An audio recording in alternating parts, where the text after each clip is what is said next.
Hello, everyone. Welcome to Life of Dice Valinova campaign session 12. Thank you for joining us.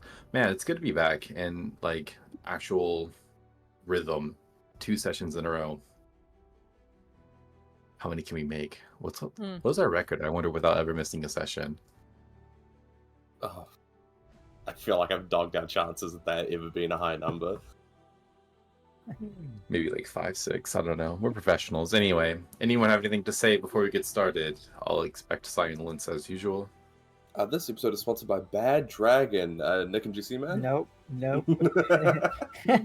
Not yet. Bad Not Dragon, yet. if It you're is. listening, we're willing. We're begging, actually. Cool. I guess let me just get into the recap then. Last session we had Hazel in a bit of a fever dream where she saw an orcish man of opulence give her away to a young Jessica Ethbert. Then flash forward a bit to when a ritual was being performed to her little baby self, where her magic was stolen and sealed in a gem. That happened while she was sleeping. That next morning, Petra and Moon went off to get coffee in the morning before everyone got up, where they went to have a private chat about some things that Moon had been struggling with. Meanwhile, back at the candle shop, Giovanni was working out, making breakfast of protein powder and raw eggs for him and Beryl, trying to get swole, reaching those swole goals. Upstairs, Giovanni had a conversation with Beryl, who asked Giovanni to keep an eye on his brother and to be careful out there. Downstairs, everyone around the table, Hazel suggested to Draven that maybe they can get information about what is going on in the Crimson Cage from Mindra, his good friend in contact within the Shadow Snakes, which made Draven go into a bit of a panic attack for reasons unknown. Moon went out to check on him, but Draven, like usual, deferred to later, leaving his emotions inside not to be dealt with, but instead to be bottled up. Everyone decided to eventually go to Shadow Snake territory, to a safe house where they could lay low in the rather hostile Crimson Cage at the moment, where they have a bounty against them for 3,000 gold from the Rat Riders and a death sentence from the DeRozans. Still, within the Shadow Snake Syndicate territory, they are instantly clocked and noticed, but no one seems to bother them. They end up asking Giovanni, the only one who isn't a known factor, to go to the DeRozan territory to find Nyx so they can get information from him at Wolfgar's bar. Giovanni finds Nyx there, luckily not being accosted by anyone on the way other than a couple thugs who thought about it, but thought better as he name dropped Draven and the Shadow Snake Syndicate. Nyx extorts Giovanni for a hefty sum, but goes back with him to the rest of the group, where they learn that the Shadow Snakes are building a boat, and that in Siren's Call there has been a report of a giant flesh monster. Also, it's dropped a little bit of extra knowledge that Vikros is in relation with the Rat Riders. And Nyx also gives Hazel a warning about the debt that even he knows that she has on her head, but Hazel doesn't seem to care at all, which is fine. Moon tasks Nyx with another investigation to look into the disappearance of a drug dealer named Brooke that operated out of Recreation Square. The last information they get from Nyx is about a man named Jerry, not Gary, who they're actually looking for, who is bad at dice and doesn't even know if they're still alive. However, when they go into the Siren's Call territory, Hazel speaks to one of the members dressed in turquoise, and is coerced to go to one of the cheapest brothels in the territory, the Golden Pony, where they get mimosas and orange-ish juice that is very pulpy. To get information there, Petra goes with a leanin named Saran to get info, but finds out that he doesn't know a whole lot other than the Art of Pleasure. No, but agrees to look into things for her. There, they happen to run into Jerry, also known as Jerry Six Fingers, who gambles with them and claims to have information on this wizard, who in fact took one of their fingers and their kidney.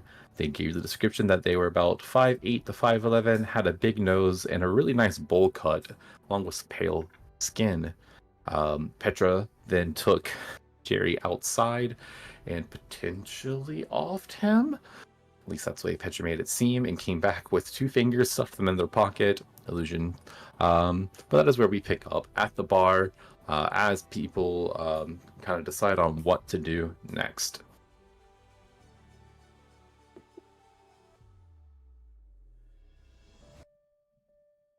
All right, so what are we thinking here? You gonna kind of walk around the slums and look for this guy? I mean, as much as I'd love to take Jerry on his word, I don't know how much I trust that description. Yeah, I don't. I definitely don't know how accurate it was, but he's collecting organs, and I'm assuming if anybody else survived, it would probably be over at the slums. So we could kind of try to find somebody else that maybe had like a gallbladder taken out or something. Not a bad idea. I was also thinking of the possibility we could stage like a who here looks like they have the best organ?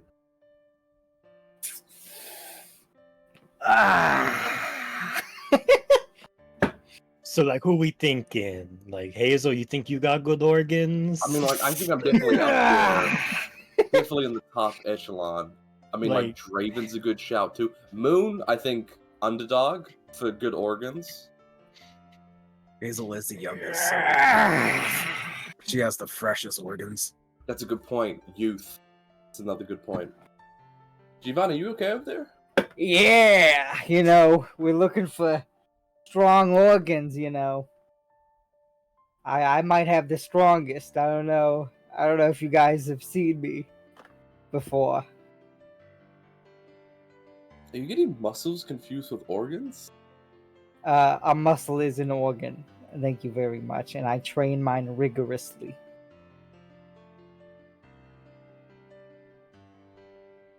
Is a muscle an organ? I thought they were muscles. Your skin is an organ. They are. Apparently muscles are organs. I did not know that. What's the definition of organ? Anyway, we could try to lure him out with a couple of nice looking kidneys, but that's a long shot. We could just go asking around for people who have recently been abducted and have had their organs taken.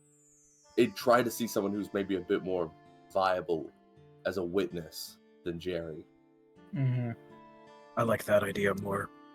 Because on the off chance we do offer one of us as bait, things could go south, they get taken, and then we still have to infiltrate the compound regardless, which is something we didn't want to do. What?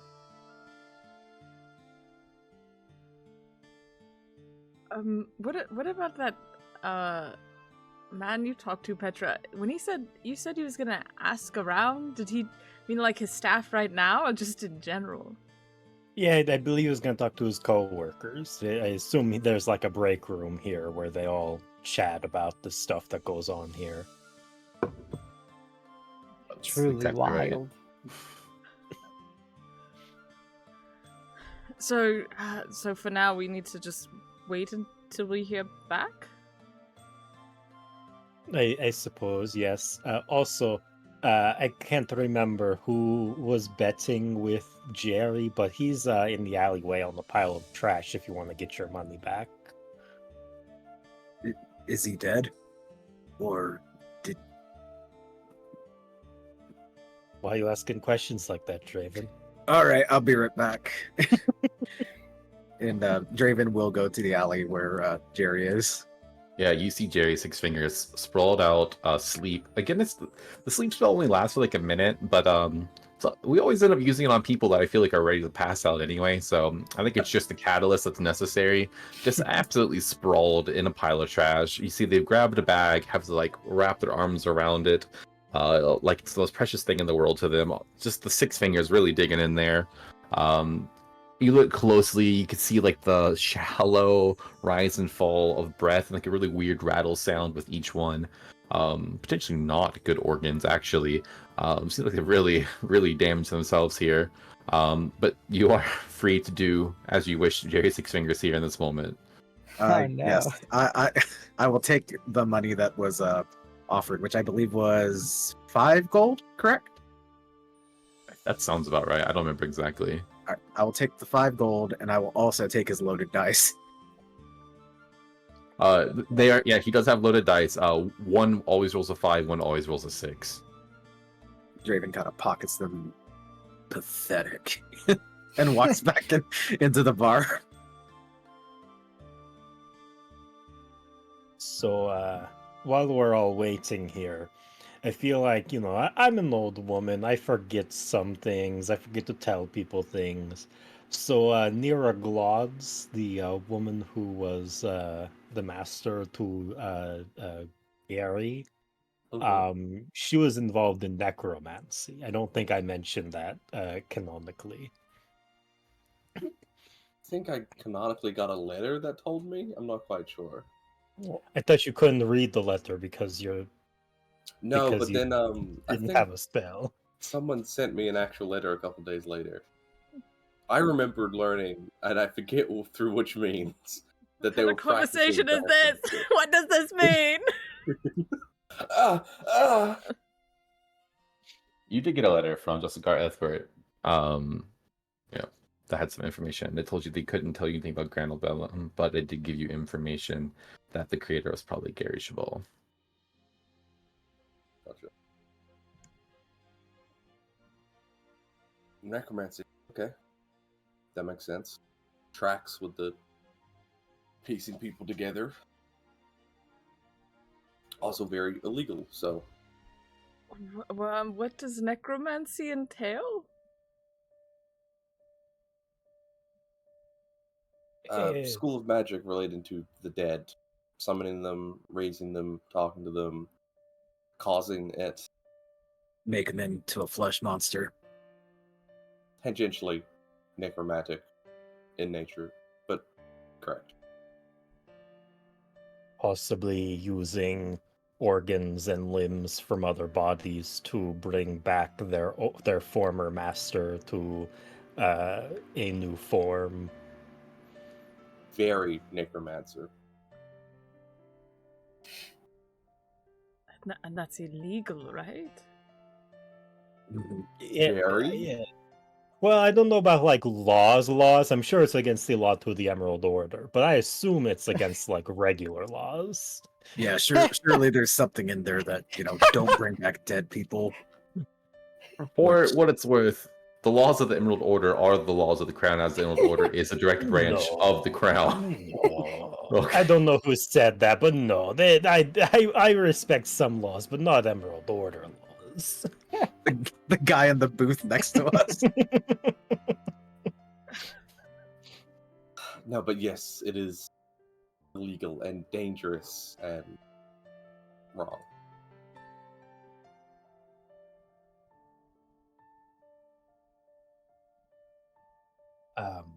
Unrelated, Giovanni, where you work at?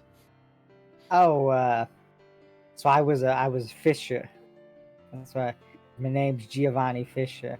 My pops found me, and we basically go out and fish. More specifically, like predatory species that invade areas where they're not supposed to. Okay. Moon, where did Barrel work? 'Cause I thought him and Giovanni worked together. I thought that's how they knew each other, but I was wrong apparently. I don't think I canonically wrote where Barrel worked. But Barrel, like, I think Beryl more worked on like the like butchering side of the fish prep and like the hawking of it, not necessarily the out on the boat like side of things. Yeah, me and Beryl go way back. I mean, as kids, we I am into environmental argument or two, and I met Beryl when I was a kid over there with my pops. So Petra pulls out like a piece of paper and a pen. I don't know what this era is, but slides over Giovanni. Write down the address for me. the address Of like to- where you guys work. Like if you work together, kind of. There's obviously a building. we don't really work together. Like I said, I am a fisherman. She slides the paper to Moon. Moon, write down where Beryl works. You gonna kill Barrel? What? Why? Why? It's listen, I want to get Saran a new job. Who? And since there'll be the guy who railed me, we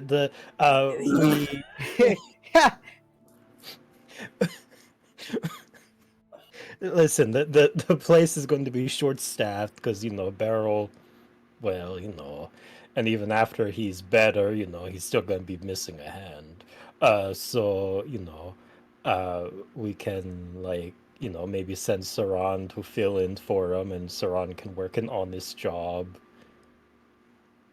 Is sending the cat to work at a fish place a little on the nose? Moon, I understand you're a little drunk, but that was a little racist. Like I gotta call you out on that. It's not as bad as a bear working there. I mean, also I'm kind of a cat too, so not as much as you though. At least sometimes. Listen, do you know the address or not? I do. I can write it down. I'm gonna write it down. I think we established before that there's not like addresses, but it's like the name of the shop in this district of this part of the city, kind of like break it down like that. You can 100% put down where Beryl works. And Petra will take that, and so what's the plan, gang? Like I gotta wait for Saran to get back to me, but like what's the plan? For in the future, or just what to do right now? I guess right now, like in terms of creator. Oh, I was gonna say we should drink more. I think that sounds really fun, but I mean, doesn't it depend on what Saran can find out? Because maybe we won't really need to go anywhere afterwards. I guess so. If Like you a really lot want of to break it unnecessary down, thinking. if you really want to break it down, we can wait as a group for Saran, because I don't think we should split up, especially in this area, and especially on the off chance one of us actually does encounter.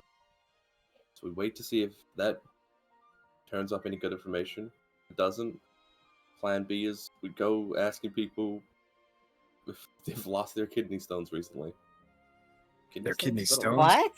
Yeah, no, sorry. Just kidneys. I don't know why I added. Kidney That- stones is a magical organ that we studied that only Salads have. That is not what those are. Mm-hmm. You didn't study very well in that class. I can see where some of your issues went. They must have taught you that wrong as a joke, because Do not go around asking people if they've lost their kidney stones. Turns out in this world there are two types of kidney stones. One is a magical artifact. Yeah, it's out with a Z. Yeah.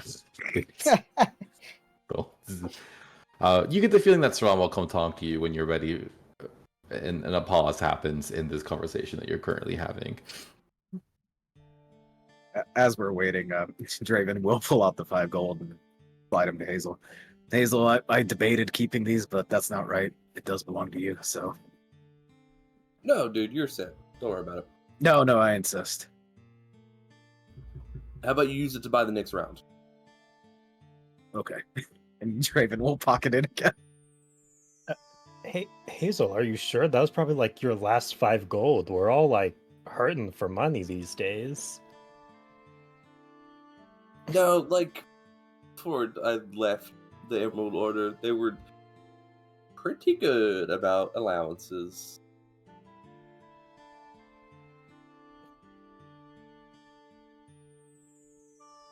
Oh, okay. Mhm. Cool. Anyway, what's Ron getting here? I was just waiting for that to go anywhere. All right, yeah. Yeah, same. I was waiting for an inside chick or anything, but people just looked at me weird. All right. At that time, you hear behind you, Petra. Excuse me, little lady. Mind if we chat for a second? Kind of looks at you and does like a little thing with her finger to kind of call you over. Oh, you ready for round 2, big boy? Oh, you know more me? I don't know if I can. And Petra will get up and go over to him. You see, he kind of just takes you to like a little bit of a quieter corner, just a bit away from people, but still like in the same general vicinity. Everyone can kind of see the two of you talking. Puts his arm like on the wall above you and like looks down and then goes to whisper. It's like, all right, I don't know if this is what you're looking for, but you mentioned flesh. I don't know, and like it made me think of like things that decay. I was talking to some of the people in the back. Apparently there have been some people complaining about their favorite noodle joint that can't go there anymore. It's all stinked up, something in the shed is rotting, and no one seems to be dealing with it. I don't know if it's much to go on, but it's what I got. It's called the Noodle Caboodle. So if y'all want to check it out, go for it. Apparently the owner's pretty irate. Yeah, thanks. And Petra slips him a...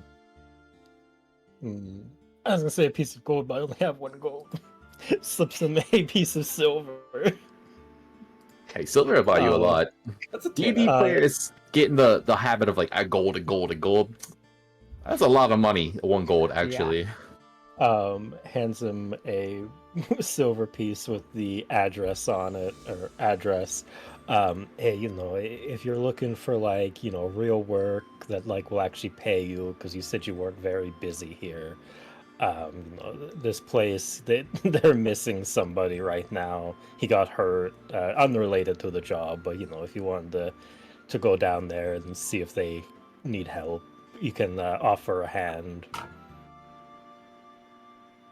Well, I appreciate that. Don't know how much I like the smell of fish, but probably like it better than the smell of this place. I can get a look. And Petra just kind of like pats him on the shoulder and you're a good boy, Saran. Make good choices. And you seem like a good mom. Your kids are lucky to have you. Well, hey, if you ever need a new mom, hit me up. And she goes back over to the table. It's like, I was gonna say super quickly during this whole conversation, Hazel is in Draven's peripheries doing this, just like while he's watching their conversation in the corner of the room.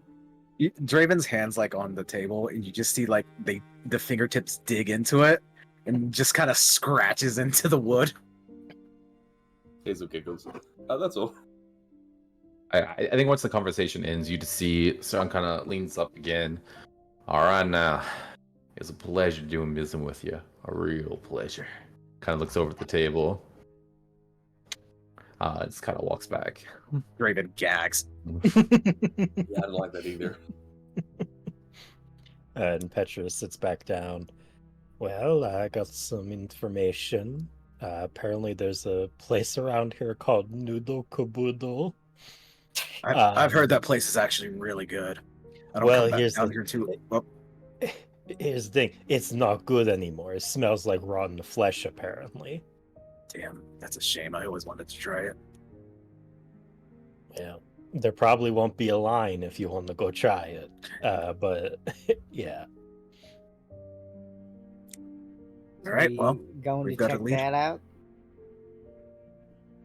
We should have Yeah. that round before we go, though. Also, what time is it? Is Noodle Caboodle even open? What, Noodle is Caboodle's it the open night? 24 hours, of course. 24/7 noodle joint. Oh my god, I'd live at that place if it was near me. It's not that late. How long did it take us to get to the Crimson Cage? That's probably like midday right now, I'd say. We'll call it like a crisp 3:34 p.m. This place is bumping for 3 Yeah, p.m. and the idea that Petra got railed at 3 in the afternoon is for some reason so much funnier to me. Yeah, we can have a few drinks, wait until it gets a little bit later, and head out. Should we wait?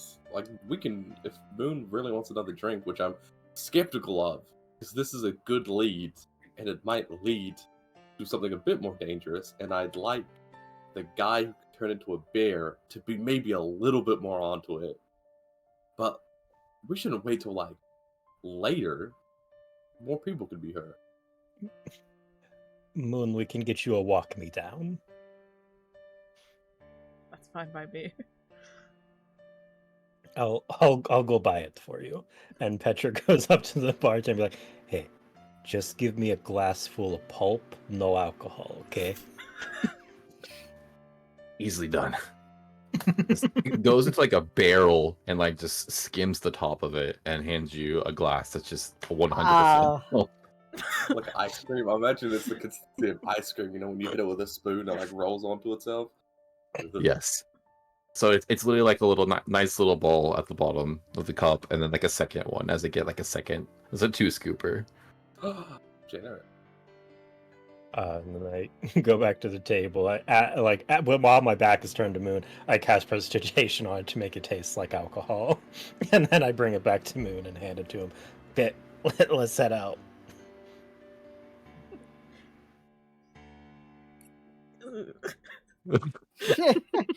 Yeah, it's more of a chewing drink than a drinking drink. That's an oxymoron. That's gotta be an oxymoron. Alright. To the noodle caboodle. Y'all head out to the noodle caboodle, pass by Jerry passed out in the street. Again, I guess it's like 3:34. I said. So He just was to be fair tuckered of the out. day. That's like the most like normal situation out of everything else we just discussed. But yeah, y'all start making your way to the noodle caboodle. You get directions there from wherever. I don't really care. It doesn't matter. You find your way. I think Draven, you've heard of this place before anyway. You know, this is a fucking popular spot, 24/7 noodle joint in like the entertainment district of the Crimson Cage. Let's fucking go. This place pops off. You know, it's like a kind of like a almost like a little shack kind of thing. It's barely even a building. It's almost just like a place that has a counter and like a little bit behind the counter where they make noodles, and then like some like bar stools set up in front of the counter where they're just like chucking out noodles on the regular. As you start to approach this noodle caboodle, you see that first of all there are no customers. You cannot immediately see anyone who is manning the noodles, but you do smell the noodles, as well as you smell some just like foul, putrid stench coming from the same vicinity.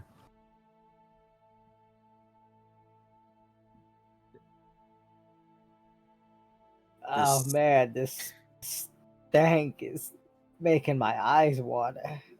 I was gonna say it's not living up to the legends. The smell of the noodles kind of offsets it, but it's not quite. It enough. it makes like a weird combination of smells, and I don't like it. Is there like a shed, or is there like just like a singular building? Is there any offshoots? So what you see next to this building are behind it there is like kind of like almost like an apartment complex, but much smaller than the ones you would find in the Vista Heights. We're talking about like a 4-room kind of place.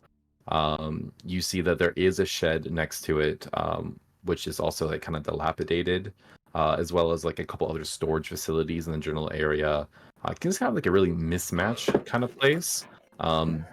And it's not right next to it, but if you look down the street, you can see that there is like another like bar brothel type situation going on, where you probably would have walked by it, even at 4 p.m. It's very lively, with people inside of it, and it seems like it's a much nicer standing than the Golden Pony where you just come from. We should have gone there. Yeah, we should have. All right.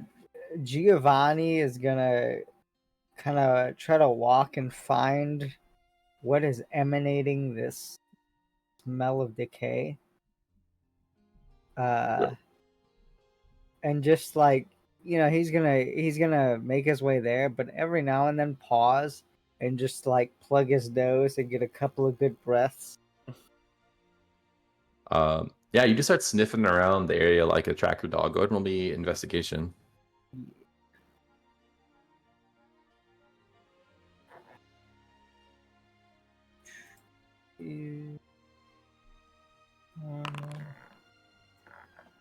That's a 9. It's a 9. You go ahead and start sniffing around. Unfortunately, this whole place is kind of putrid. Mm-hmm. And it kind of seems like whatever the smell is has really spread to the vicinity. But even on a 9, the closer you get to the noodle stand, you notice that those noodles, I don't know, something smells real rank. All right, guys. There's a sneaking suspicion that this noodle stand is containing something. Do you guys want me to go up first and unleash the beast, as to speak? I was What? just gonna walk in and ask if there's anyone there. And also, Giovanni, I asked you to unleash the beast back at the brothel, and you were very against it. Nah, I'm talking about whatever is in this noodle stand, because it ain't natural. Out of curiosity, Draven got a big nose full of rotten body decay when we were in the werewolf basement. Mm-hmm. Is this on the same level, or is it something different? Interesting question. It is, I would say, a similar smell. It is a similar smell, but perhaps a bit further gone. I think the secret ingredient may be people. In the noodles? It smells very close to what we smelled in the werewolf basement, Well, but let's grosser. hold on. This smell just started, right? Like this is a well-known noodle joint. Mhm. So Also- something happened here. And forgive me, but like, Petra, from what you told us, the guy who owns this place is upset with this has driven away his business. I don't think Yes. he's like super stoked to have bodies stored in his basement or whatever. Yeah, I don't think this is the noodle guy's fault, which is concerning as to the fact that he is not here. So we should probably go chicken on him. Yeah, that's what I was getting at. Do you want me to go first? Because I think I'm the most sturdy person in the group. That's funny. Hazel's gonna walk into the building. Yeah, you walk I'm a up. mage armor. Just Go for it. before. Hazel, you kind of take the lead here. You start walking towards the restaurant stand, kind of thrown together noodle joint here. And again, I mentioned that you can actually smell mixed with this like grossness, the smell of cooking noodles as well. Like it smell like they're actively being cooked. And as you get closer, you kind of can see over the counter here. You look down and there is like a young gnomish woman who is like cooking like this. Looks like this was not made for someone her size, but is like hands up, can't even reach counter, can't see it, but like cooking noodles, got stuff going, moving it around. She looks pretty young, but she has like long black hair, but there's like white streaks in it, as if like she was much older than she was, and is over there kind of talking to herself. And then the noodle goes here, and then the topping goes there, and it's kind of like going through this like almost like a cadence of instructions. Slow day. Turns around to sees you. Oh, hi there, yeah. Can I interest you in something to eat? It has been a slow day, unfortunately, but I'm looking to turn that around. If you buy now, I'm willing to offer nose plugs. Maybe a bit later, but we're here on something related to that. The smell you mentioned, and the smell that's driving away customers. Oh my god, are you one of the sirens? Are you here to finally take care of this problem? Oh my god, my father will be so pleased. Tangentially related, but we are here to fix the problem. Do you know where the smell's coming from? We could have pinpointed outside. Yes, I have been sniffing around, and I can tell you right now, points to like this little storage shed thing. It is coming from that spot right there. And you mentioned your father. Will he be in soon, or is he night shift? 24 hours a day. I'm here during the day. He's here during the night. Makes sense. And just you two running the place? Pretty much, yeah. I mean, business has been slow. We don't really need any other hands. When things get busy, we'll pick someone up. You looking for work? No, I'm fine, thank you. But that's a shame. I had to look at picture. We might know some people. Yeah, the golden pony down the way. Yeah, I've heard of it. There's some good people there that don't get a lot of hours. They're good people. Yeah, I'm sure they're great people. Wonderful. And I'd be happy to serve them some of my food. Anyway, we should probably go take a look at the shed for you, if you don't mind. Thank you. No, please. I don't mind at all. I mean, I take care of it myself, but I had instructions not to touch it, so I don't really know what's going on with that. Well, yes, but he also got instructions when he asked for it to be taken care of, that was told to leave it alone, not to touch it, or they'd burn our shop to the ground. So, you know how it goes. The sirens said that? Yeah, of course. Okay. Okay, so that you don't own that shed. It's not that's the shop. Unrelated. Nope. Okay. I have no idea. That's just a shed. I'm not sure what that's all about. It's locked up real good though. I don't know what they're storing in there. I assume it's I don't want to think about it. I don't want to assume, because that smell makes me scared. Understood. No, we'll take care of it. Could you just do me a favor? Mm-hmm. Don't mention this. This is pro bono kind of thing. We don't want people thinking we're going around doing handouts to everybody in Crimson Cage. So this just stays between us, right? Oh, thank you. Of course. If you're looking for some kind of kickback, I'd be happy to serve, in any member of the Sirens anytime for free. It's on the house. It's more than happy. All right. Thank you. We'll be off. Turn around. Giovanni will head up to this shed. Yep. You see this shed here. It's probably about like 10 feet by 10 feet or so. As you get to it, it is made of wood. The smell is relatively strong coming from here. But as I mentioned before, it's kind of like permeated into all the surroundings, so it's a bit hard to know exactly where it's coming from, but it is relatively putrid. And as you start looking around this shed, you see that there is one door on the far side away from like the road or the path you've kind of been treading on here, the one that runs by the shop. the door itself is metallic as opposed to the wood of the structure itself.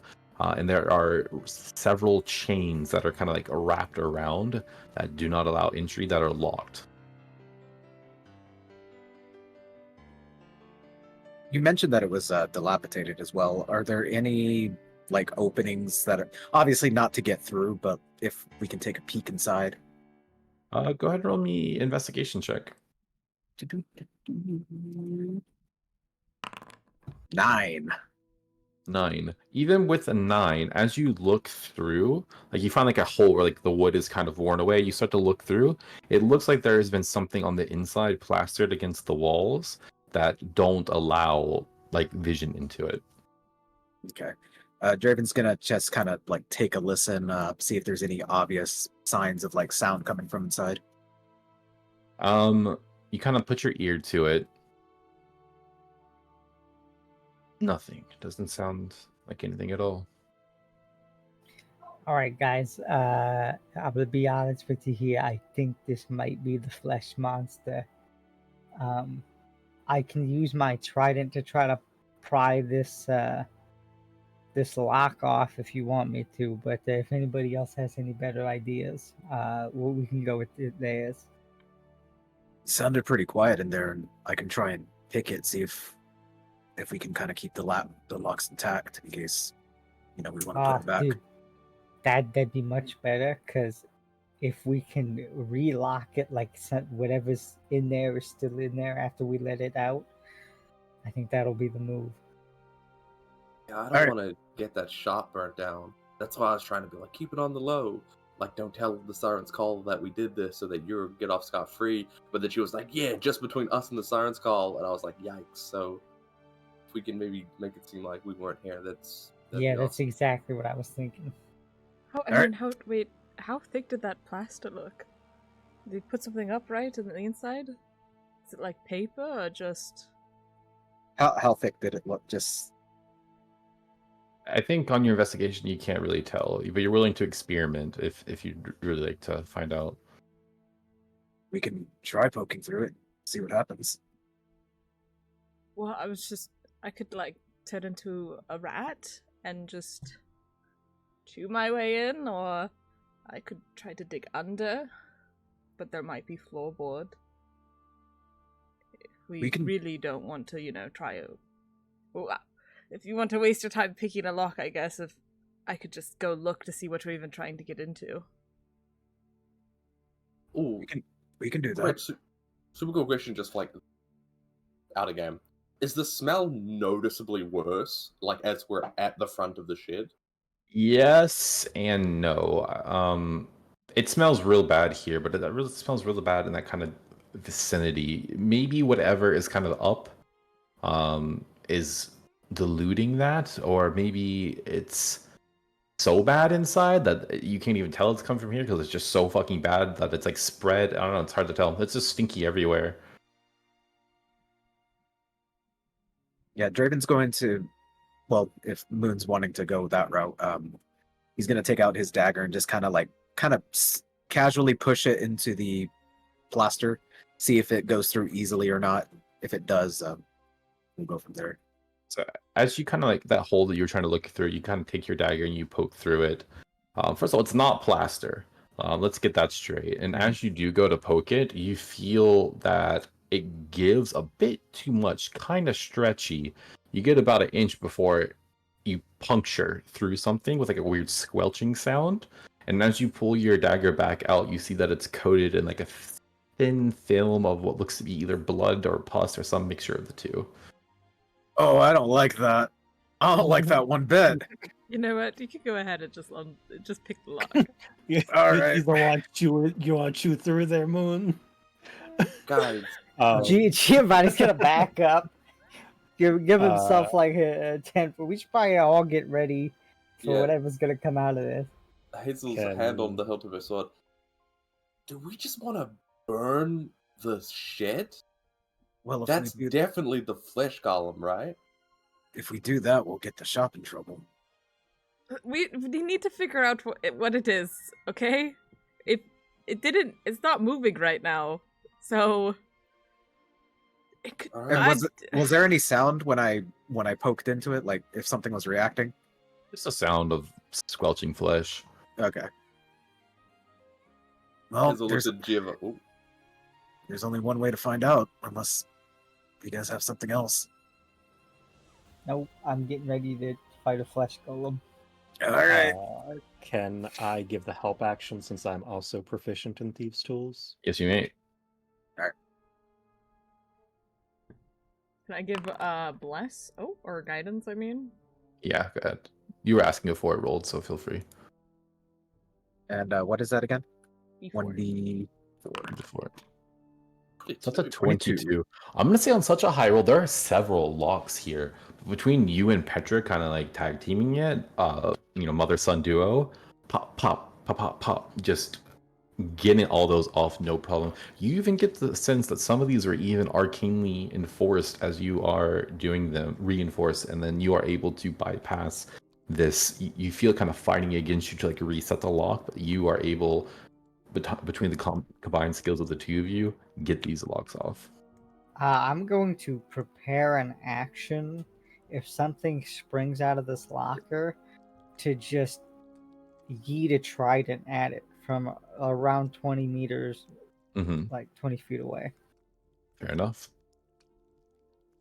But you hear with a loud clank, whoosh, the chains kind of like slide out of place as the locks no longer support them, kind of go to the ground around it, and you are left with like a big metal door with like a big two-hand kind of handle to pull it open, if you so desire.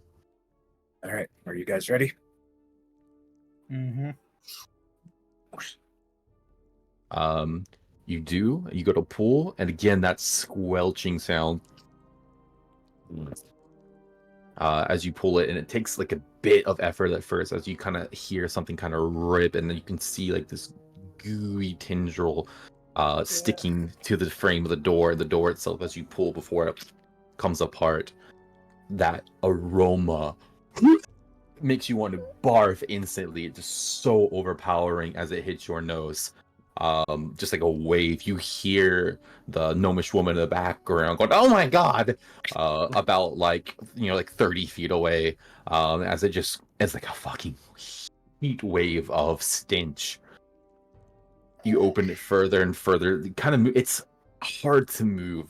Not like impossible, but it fights you as you do so.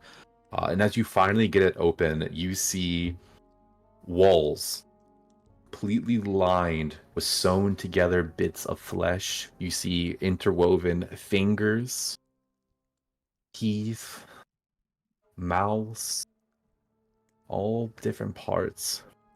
And you see there are several eyes that as you do open the door, they all turn to look directly through it at you.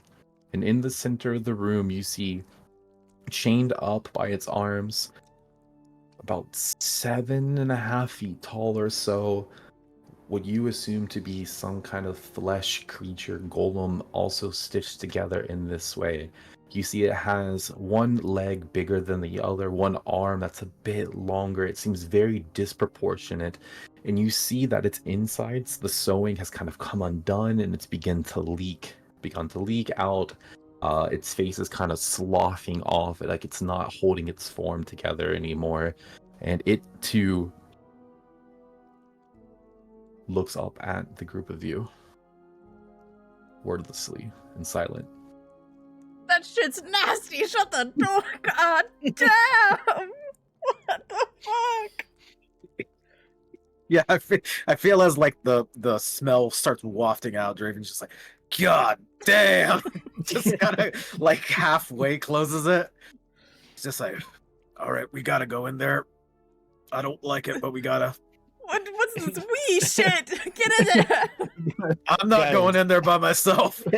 Listen, I can solve this. And Petra starts like rapid casting prestidigitation to like Febreze the air. You are not a high enough level spellcaster to make this stench disappear. I felt the fart in the wind, you know what I mean? Like Febreze for a second before You it need- just goes. You'll need access to the wish spell at best. Should we try talking to it? I mean, it's chained up. I mean, We I'm can. going to stand here and hold this trident, and God if that damn it. thing attacks, I will throw a trident at it. All right. I'll go in with you, Draven. Since all the rest of you are cowards. And Draven gets some of that curtain that he's been carrying with him since their earlier escapades, and just kind of. Okay. And if you do want to prestidigitation that for like a little Febreze Mhm. smell direct in the nostrils, you could, that'll work to an extent. But yeah, you walk on in, and as you kind of step into that threshold, you notice that even the flooring is this like sewn together flesh, and you feel your foot sink into it. And as you peel it for the next step, it's that same like ichor that kind of sticks and tears and it squelches. All the eyes that are here embedded just follow you as you kind of take a couple steps in. Are the eyes following us in kind of like a panicked, kind of like quickened look at us, or just casually watching us? I think all of these eyes look panicked. Panicked and in pain and screaming for help despite the fact they have no mouths. And the mouths themselves, the only blessing is they have no vocal cords attached. Hey guy, how's it hanging? You see it kind of turns to look at you as you speak to it, but doesn't speak back. And you even notice that the part of its face where like nose and mouth are like so gooey and dripping that there's nothing formable there anymore, as it can speak even if it wanted to. Can I use message? You Actually, I could? don't have to use message. I could just use my telepathy ability, which works Okay. better. To say, "Hey guy, how's it hanging?" in its head, with the knowledge that it can respond back telepathically if it has that ability. You speak to it. How's it going? You get back flashes of 30 different lives and people screaming in horror as they're being murdered.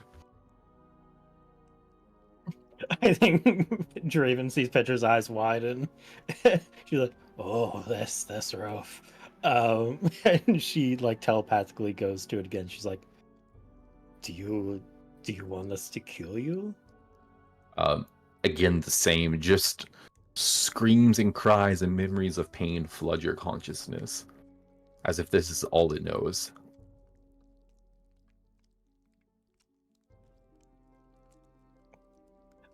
The mother in Petra wants to help it, but I don't think we can help it. And I think she relays all of that to Draven. Draven kind of. I do want to help it, but I mean, I wouldn't even know where to begin with this, honestly. Maybe we should just burn this place down.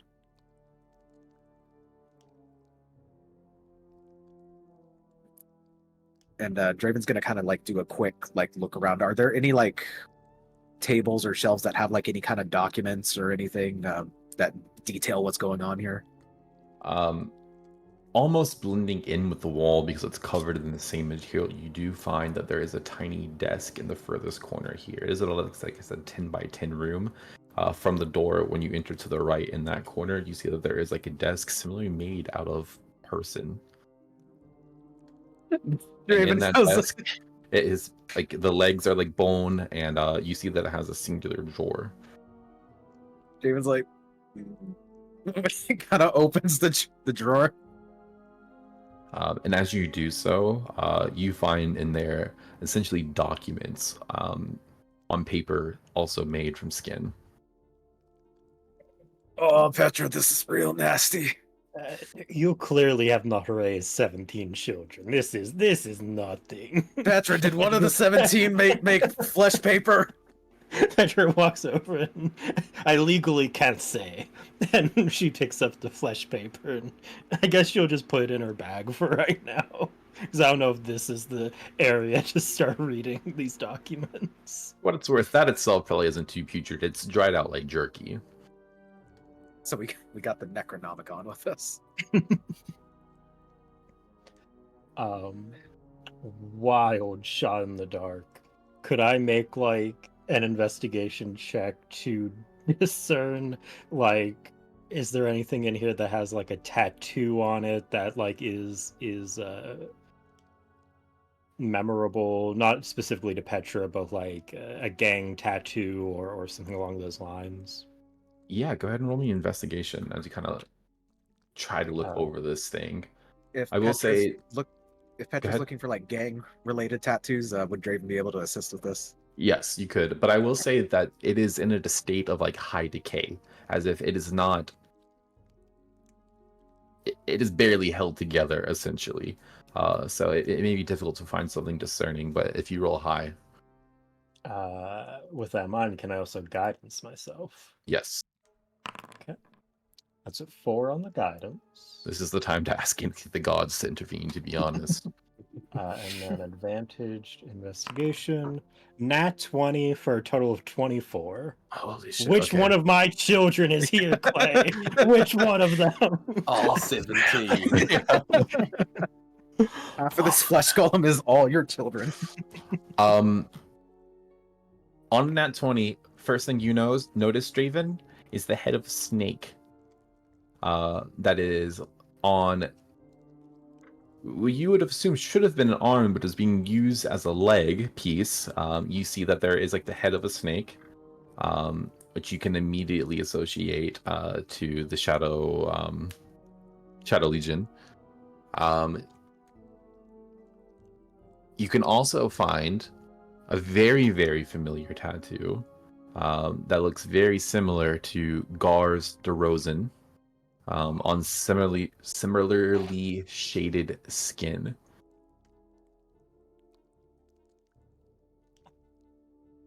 No shot at Sam. No shot. No, it's somebody else. It has to be.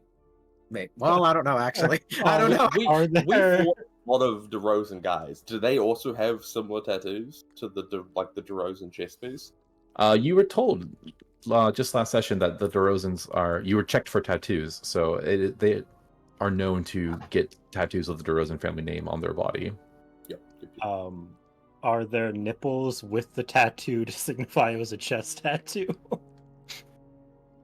The nipples are from two different people. It's real hard to say. One's an innie, one's an outie. It's really unbalanced. On a nat 20, let me see if there's another good like chunk of info I can give you on a nat 20, because that deserves something.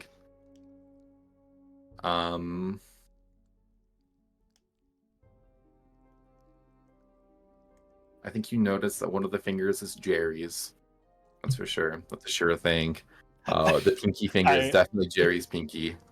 I want to take it. I want to cut it off. You don't need to cut it. You can just pull it off. It's barely being held together. Wrap it in a little cloth, put it in my purse. I like to think one of the arms is just Barrel's arm that he lost. Like the hole from like the shoulder down is just Barrel's normal arm. You could get him an extra one if you really wanted to. Oh, If you wanted to graft it on, you can see if it works. No, I will say also, because I was just kind of messing around with the DeRozan tattoo thing, you get the sense that this thing has been decaying longer than Garv has been in custody for. Ew, I'm looking through all my notes now. I'm going deep. Because the nat 20 on this thing is pretty good.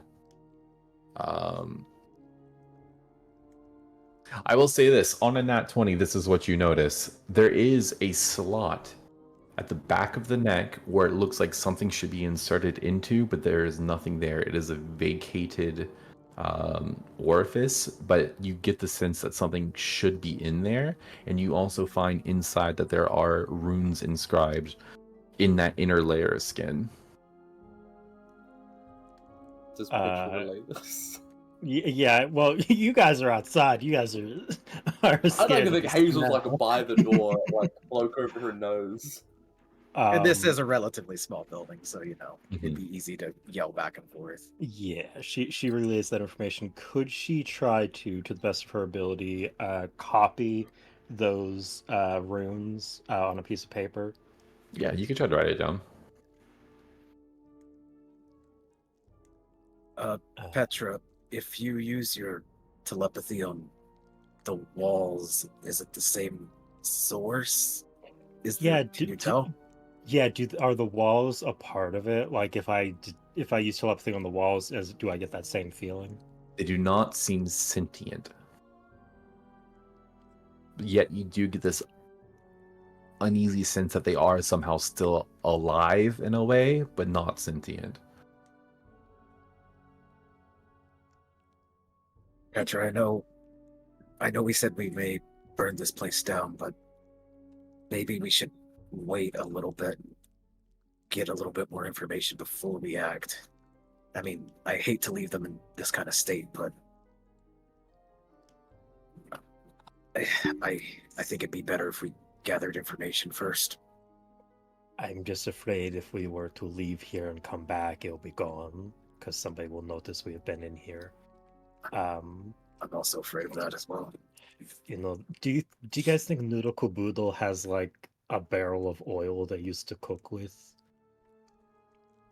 I'm sure they do. Because we could using that we could just one go this thing's gone. Yeah, I can as a fire genasi, a little fire pops up in his hand. He's like, I can light it. Petra like holds burning hands. No, wait.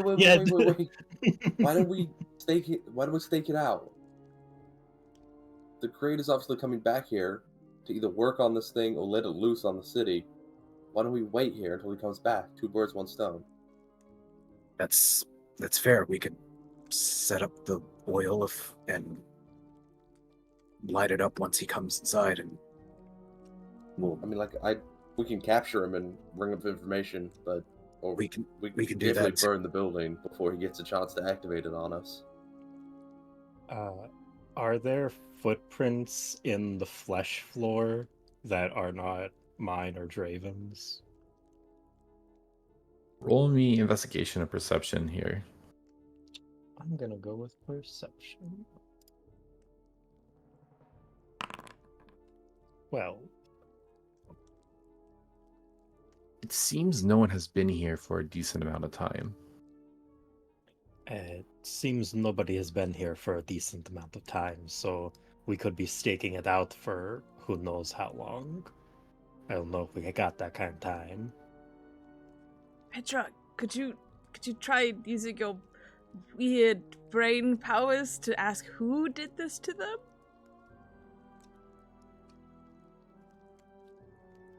Hey, I can try, but I don't know how it's gonna go. Petra will cast. Oh, good. No, it's just I mean, maybe if it even an image, you could confirm the description, right? If it the bowl cut. Petra will cast detect thoughts on this being. You have detect thoughts. You have your normal psychic abilities. The only thing standing in your way is this thing's ability to have a cohesive thought. And then I assume you prod it for information. I think she keeps asking over and over again, who did this to you? To try to like say it over and over again so that every thought that it has will be of who did this to you. Go ahead and roll me a D100 luck check. You want 60 or under. Oh, 94, baby. You try to probe its mind, if you can even call it that. Who did this to you? Who did this to you? Who did this to you? And in return, you get even more agonizing screams. You become overwhelmed, Petra, and suddenly like a rush of psychic energy comes into your mind, and you feel that you are personally living the deaths of every single person that's been killed here. You feel your own life slip between your fingers time and time again in more and more gruesome ways. Never seeing who it was that delivered the fatal blow, but only that sensation of dying. And you've related to your own sensation of dying just recently. Please go ahead and roll me a D. Go ahead and roll me a D10.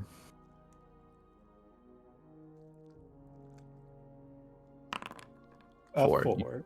You take 4 points of psychic damage as you are just rocked to your core. I think Draven like sees Petra kind of like not touching it but reaching up to it as she's casting detect thoughts, and like after a moment like her tail just kind of goes limp and her like ears kind of go down, and then it looks like she's having a seizure and she like is mentally being murdered 30 times. Draven immediately grabs Petra and is just like, okay, that's enough, and he's quickly dragging her out of there. Hazel will close the door behind them. What happened in there?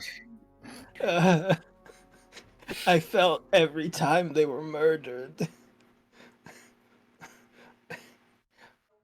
But you didn't But I see didn't who? No, I didn't see who, and they hurt real bad. I think like Petra's like ears are bleeding. Okay, trying to make best of a bad situation. Were they all killed in the same way? Like, were they stabbed? Were they strangled? How? Seems the vast majority of them were assaulted physically. With someone's like bare hands, so strangled out, beaten. A couple of them experienced like puncture wounds, like stabs, like from the back. But you get the feeling if someone was probably smaller than, I'll even give you this after going through such a horrendous ordeal, that almost everyone seemed like they were being attacked by someone who was larger than them. So in those that weren't were stabbed or killed in some more efficient way, but anyone that was smaller was taken out with their bare hands. And I think Petra like slowly relays that information. Guys, I think we just gotta burn it down. That thing is in so much pain. It even hurt me to feel its pain. Oh, if you didn't see who did this to you, that means you were looking in the other direction. Do you know where you were? Was there a common link? A common place? Did it all happen in alleyways?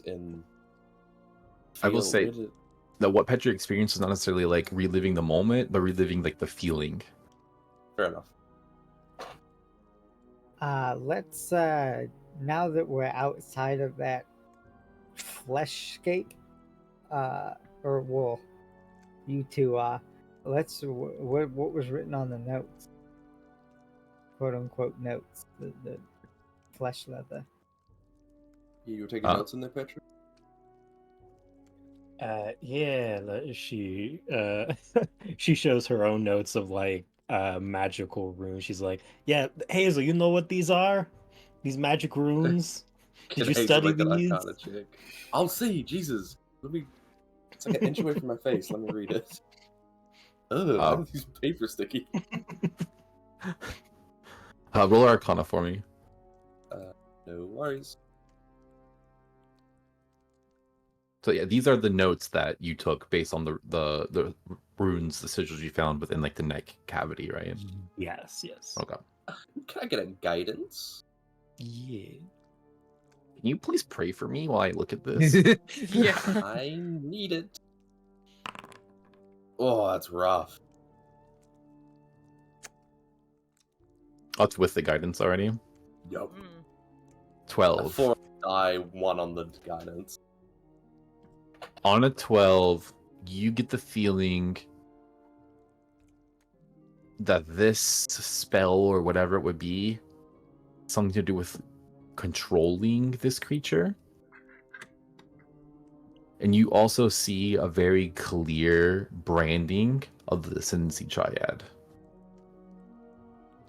which is the symbol of the 11 Divine with like 3 extra tendrils coming from it. It's related to the Ascendancy Triad, and it's most likely some sort of symbols to control it. Something along the lines of maybe, control monster or something like that. But I can't tell you the exact details. We could always bring it to Vonram and see if he knows anything about it. But I think we gotta burn down the shed first. Well, did we get anything else in there? Yeah, we Oh, also yeah, have this jerky paper. Yeah, flesh paper, but I don't know if we want to be looking at that out in 4 p.m. daylight. I think that's in a hideout kind of looking at. Yeah, we can do that. If we burn the shit down, can I kill it? It's already suffering enough. I don't want to burn it to death. Yeah, I think that would be the most humane way to take care of it. I think Hazel will unsheath her sword, open the door, and through her time studying at the Emerald Keep, heart or head, what's more important to golems? Heart or head, what's more important to golems? Neither. Would she know? Is this just like a kind of thing where you just kind of got to like dice it up until it no longer stops working? If you're thinking, roll me Arcana and see how deep we get here. 17. 17. Golems and this thing share similarities and differences. Golems are constructs. They are magical constructs. You get the sense that this thing might lean more towards like the category of like undead. Mm. Either way, though, heart, head doesn't matter. It's very unlikely that either of them are what's controlling this thing. You do notice that it follows you with its eyes, as if it has some sort of consciousness, though, which means it must have some brain usage. Whether that's actually coming from the brain spot or not, though, you are unsure. What holds life in it is not any organ, though. It is magic itself. You are assuming, so it is more about dismembering it so extensively that magic can no longer hold it together anymore.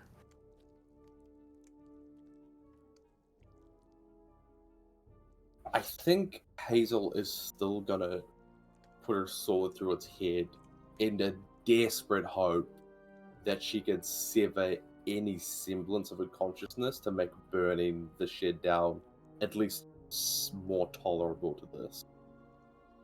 Go ahead and roll to hit. And Giovanni will be ready that trident again if this thing tries to attack.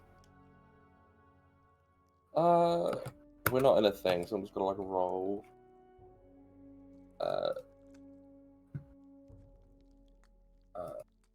Naturally.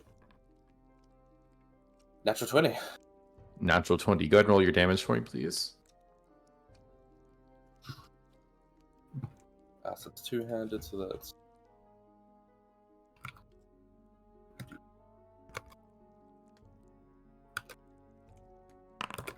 15.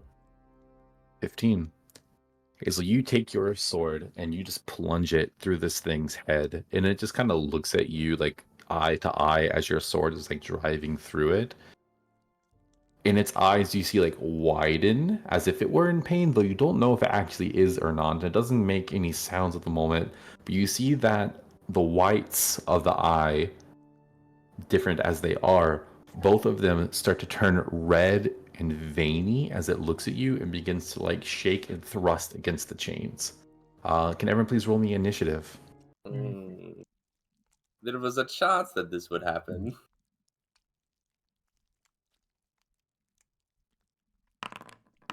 18. 12. 16. 7. Great. What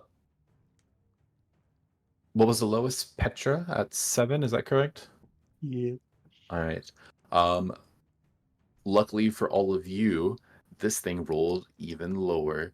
It's a -2 to initiative. Um, First up is Giovanni, and you see this thing start thrashing. I'll even say you could have used your held action before this as well, because you had your trident poised and ready to throw, and you see it instantly look like a tossle towards Hazel. Yes. Let me see if.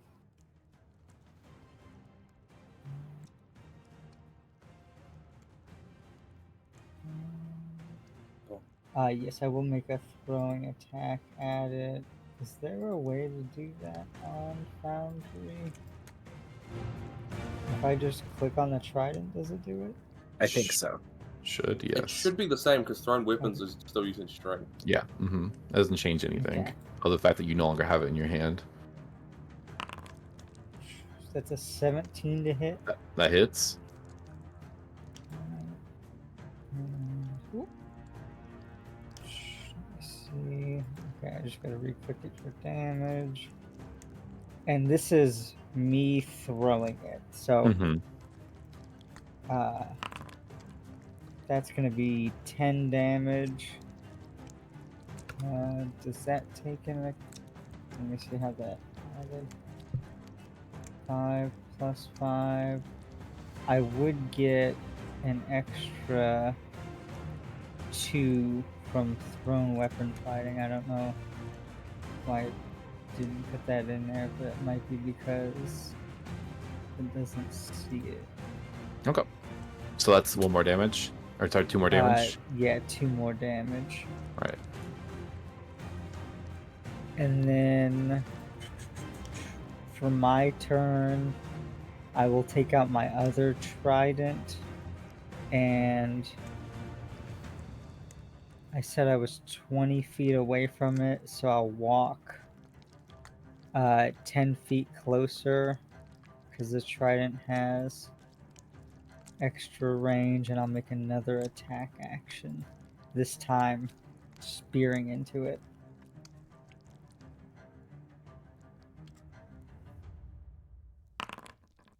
To 26 to Definitely hit. hits.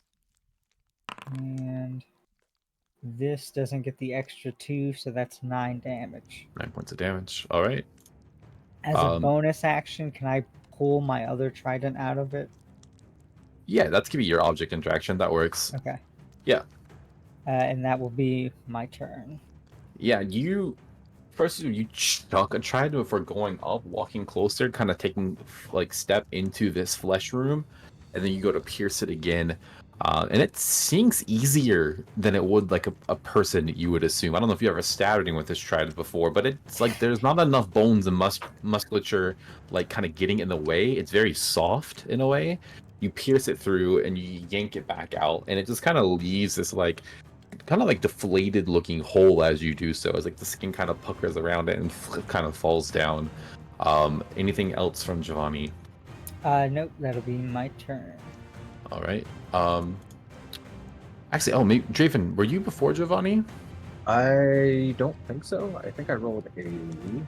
No, sorry. I'm sorry. yeah. Yeah, Hazel. I looked at the wrong spot. Hazel, you're next. You've plunged your sword through this thing's head, and it's kind of like in there right now, and it's like looking at you with these angry eyes, and it's like shattered, like the shackles holding it are like clanging against like the metal that it's holding in there, and it's looking, trying to get to you. How much of it does it look like it has like a decent chance of escaping, and that we should probably dogpile it before it escapes? Or is it like, as much as it fights the chains will hold it, we can go, come back, and burn it down? Or does it look like it's pretty imminent? Roll me a perception check. Or insight, if you would prefer. Oh, they're both dog shit, mate. Can I get investigation? No, I don't think so. Not for this. Fair enough. What am I feeling? Let's go inside. Not bad. 13. You think these chains are definitely strong enough to hold it, otherwise they wouldn't have left it here in these chains, but it also looks real mad and like it might do something crazy to get to you. Okay. Yeah, she will remove her sword, but at the same time kind of like prop it up so that like it kind of, in the head, it will like flavor it her first attack as just like removing it, Ripping but, like, it out. upwards. Yeah. Also, another quick point of order: would we get advantage since it's restrained technically, or No. Okay. I understand why you would ask, but no. Oh, that's so low. 12. 12 does hit. Yay. Normal damage. 10 points of damage. All right. Yeah, and then I think once she removes the first one, she's going to put it back in her stomach with an action surge.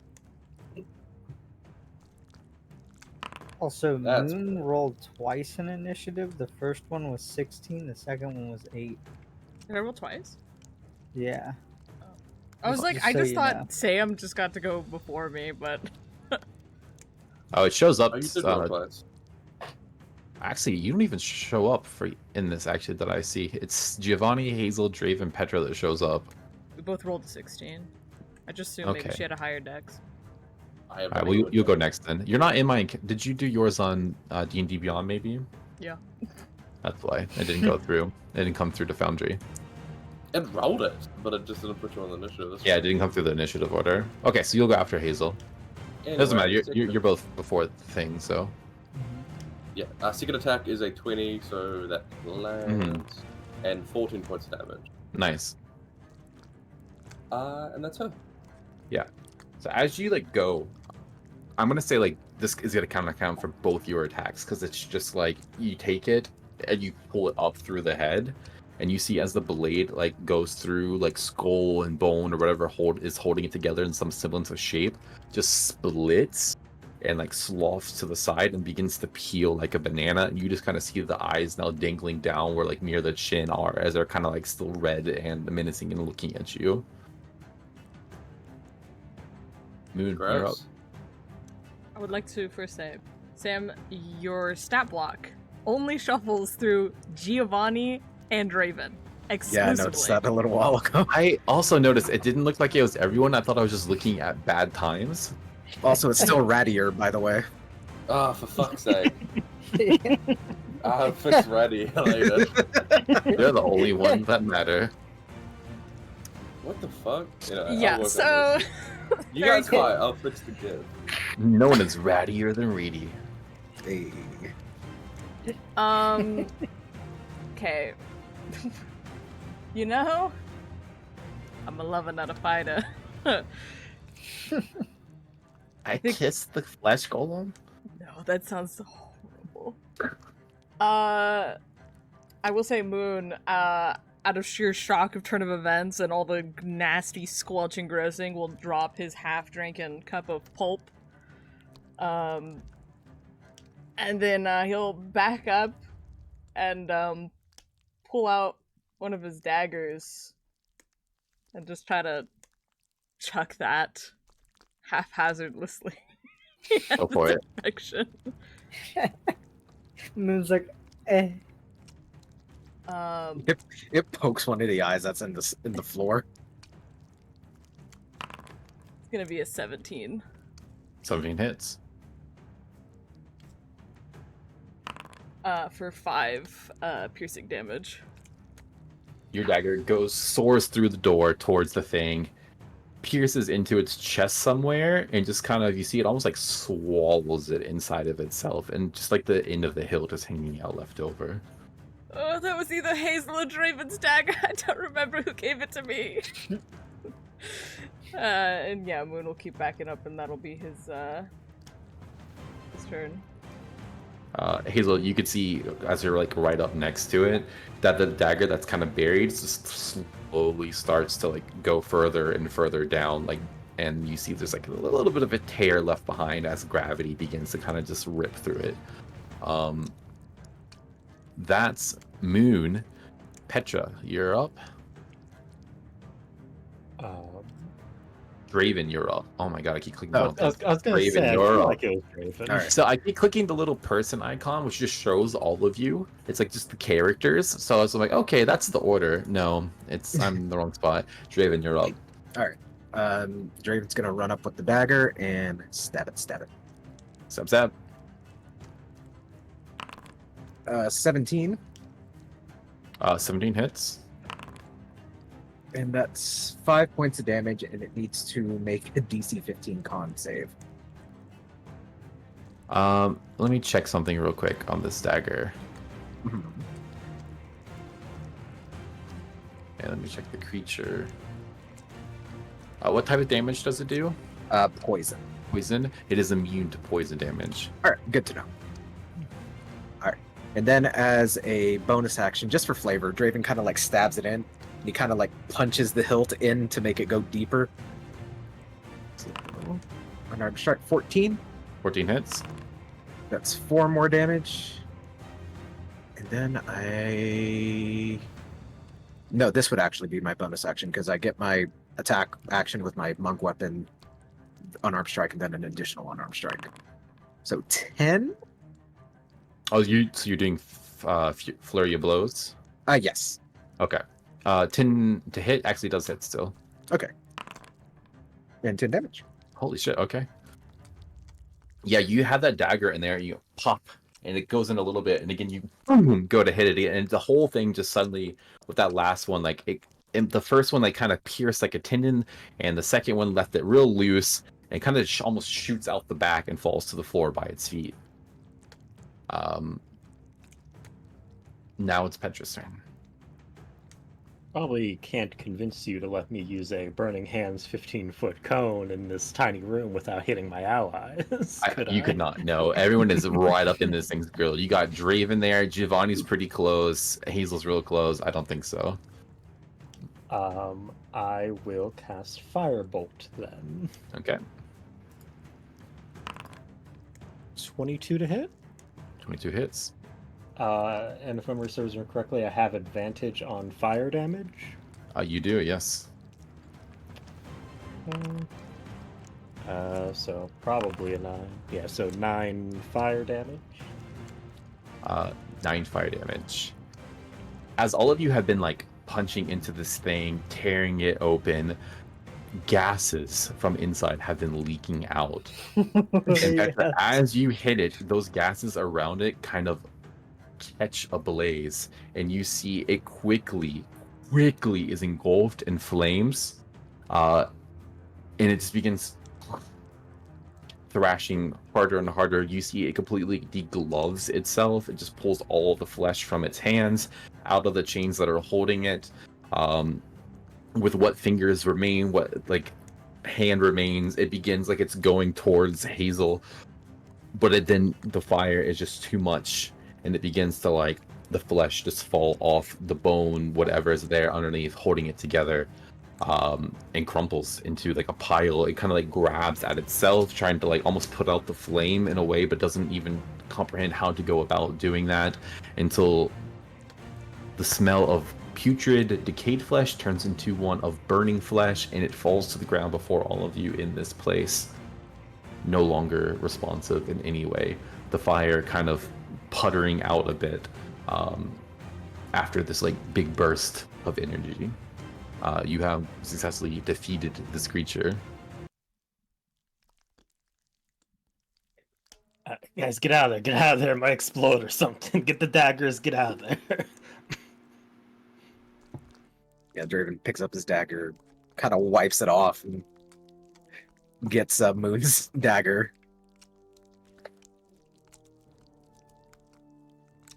Yeah, Giovanni's out. You guys got an issue with me just lighting the whole thing on fire while we're here? Please, go for it. Go for it. And Petra will just like shoot firebolts around the room, make sure to hit the ceiling, the floor, all the walls, make sure the whole thing's, even shooting the outside of the shed, this whole thing's gonna come down. And then look at everybody like, hey, we just committed arson technically, so maybe we should get out of here. As Petra's kind of like lighting it up, I imagine the door will remain intact because it's metal. So Draven's actually going to take the time to like put all the locks back on to make it seem like somebody just like torched it from the outside, as opposed to the like entered, killed the thing, and then lit it up. Yeah, you take the time, you put the locks back on, you begin burning it from the inside, from the outside.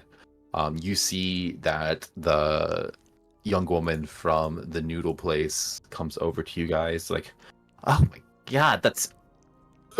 I thought it was bad before. What is that? Oh, you just burning it? What was in there? A lot of decay. I felt like it was. I want to know and I don't want to know at the same time. It was people, don't right? want to know. It was people, right? You don't want to know. It was people, multiple people put together. Put together so they would be out of the way. Sure, we'll go with that. All right. Well, I don't know anything. I didn't see anything. Tell the sirens I'm thankful that it's finally taken care of. I don't know how long this stench is gonna last. But hopefully it'll stop permeating into the noodles. Hopefully so. All right, I think we're gonna go. It's getting real stinky. Yeah. What should I do about this fire if it gets out of control? That's a damn good question. Draven, how bad is this fire spreading first? Hasn't spread yet, but it is like wooden buildings around it, so there's not a low chance.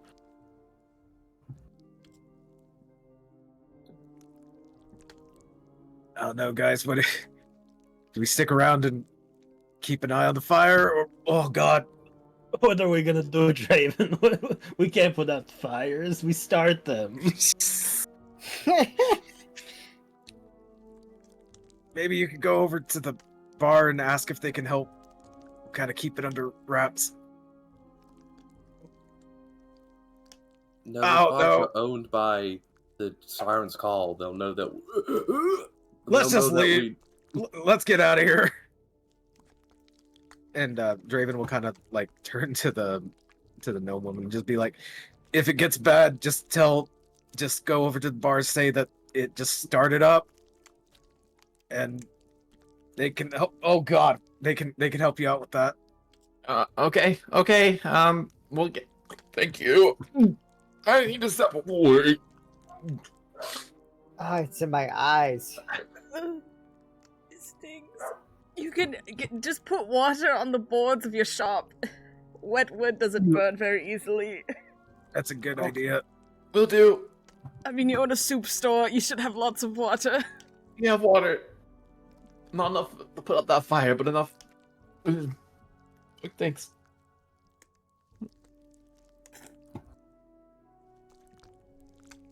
Alright. Y'all leave another fire. While we do. Crazy how all these fires. Crazy how they just start accidentally lighting around us. Alright. What's next? Where are we going? Can we go past the brothel to see Jerry in the alleyway still, and I just throw his finger at him? You want to go all the way back to the Golden Pony area? Yeah, that's totally fine. You could do so. And then maybe we get out of the Siren's Call territory for a little bit. Yeah, we can head back to one of the safe houses. We need to read those notes for. What if we read those notes and then we have to come all the way back here? That's too much It's walking. not that far. We're just going to a different territory. It's not like we're going to the To be spa fair- or anything. To be fair, though, with the fire, their security will amp up if we have to come back. So Yeah. Let's just read it now. It doesn't take that long to read. Is there like an inn nearby where we can rent a room? Because again, this is paper made of flesh. I don't want to read this like in a bar. I mean, y'all went back to the Golden Pony. You could rent a room there. Yes, a room for all 5 of us at the brothel. Real cheap. Hazel will run up to the front desk. How much for a room here? Hourly or nightly? Hourly. Per hour, copper. How much for the night? We're not fucking staying. Silver. Might as well get it for the night. No. Why? Do you want to stay here? I don't want to stay here, but we said we should leave and come back, so I feel like we should at least have a place to stay. Okay, fine. Yeah, silver. And she puts a silver down. All right. Reaches back, hands you a key. As you do so, it's kind of like has a weird texture on top of it, but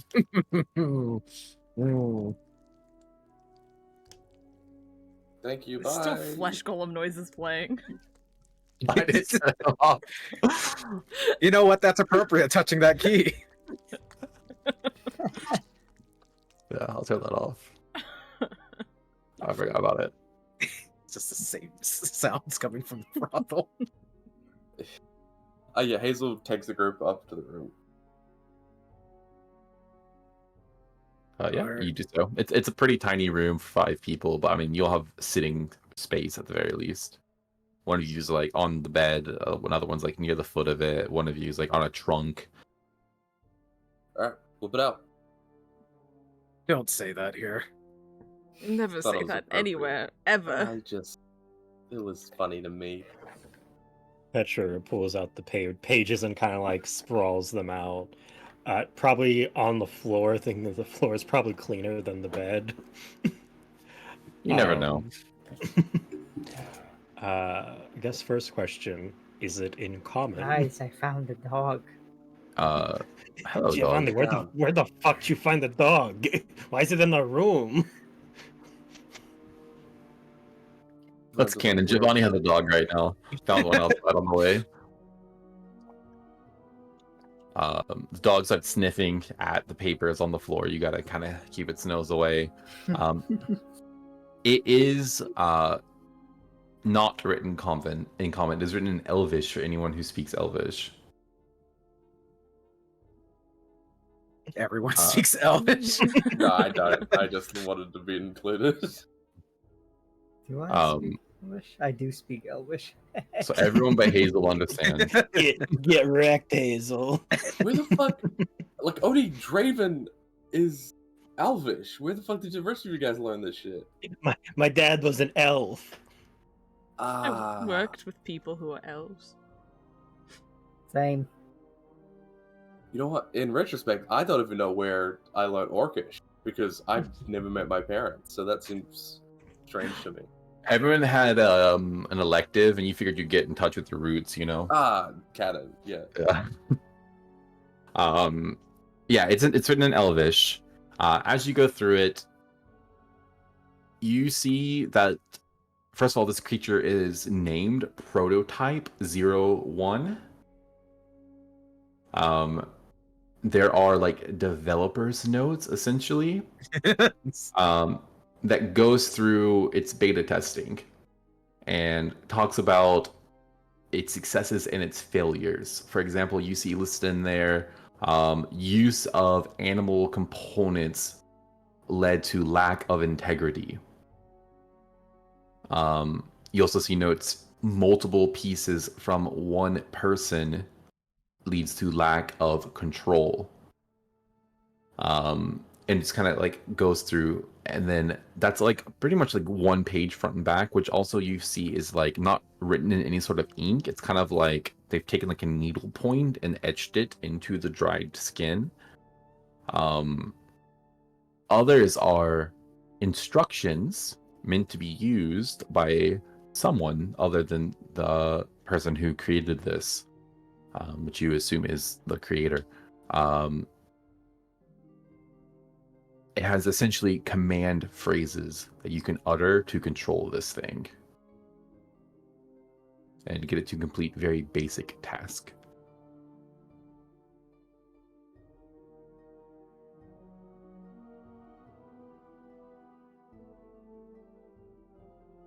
Well, prototype doesn't sound good. And considering they hadn't revisited that area in a while, tells me they might have a new and improved model out. Yeah. Do we know Gary to be an elf? Do you know Gary to be an elf? I don't think anyone has that information. Okay. Was Nirglod's an elf? Was Nirglod's an elf? No, Nirglod's was human. Okay.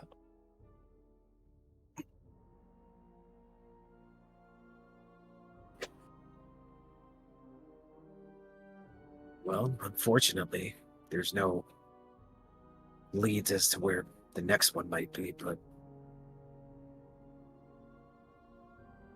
we can hang out here, kind of keep an eye on the Siren's Call and see how they react, or we can get out of here as soon as possible. Well, I mean, if this is a prototype, there's probably more. This might be the only one that... I mean, we just got the lead on finding. The older And they there are, was the more a- they decay, the more they stink, so it makes sense that the one that was smelling up the whole town was the oldest.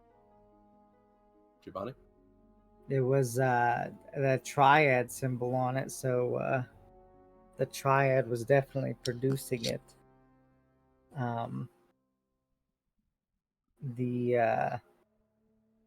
I wonder if the triad is making and selling them. I'm sorry, I didn't go to school. What's the triad? The Ascendancy Triad. It was a group of 3 mages that try to take over the city, become gods. The first domino in the foundation of the Emerald Knights. Back when they meant something.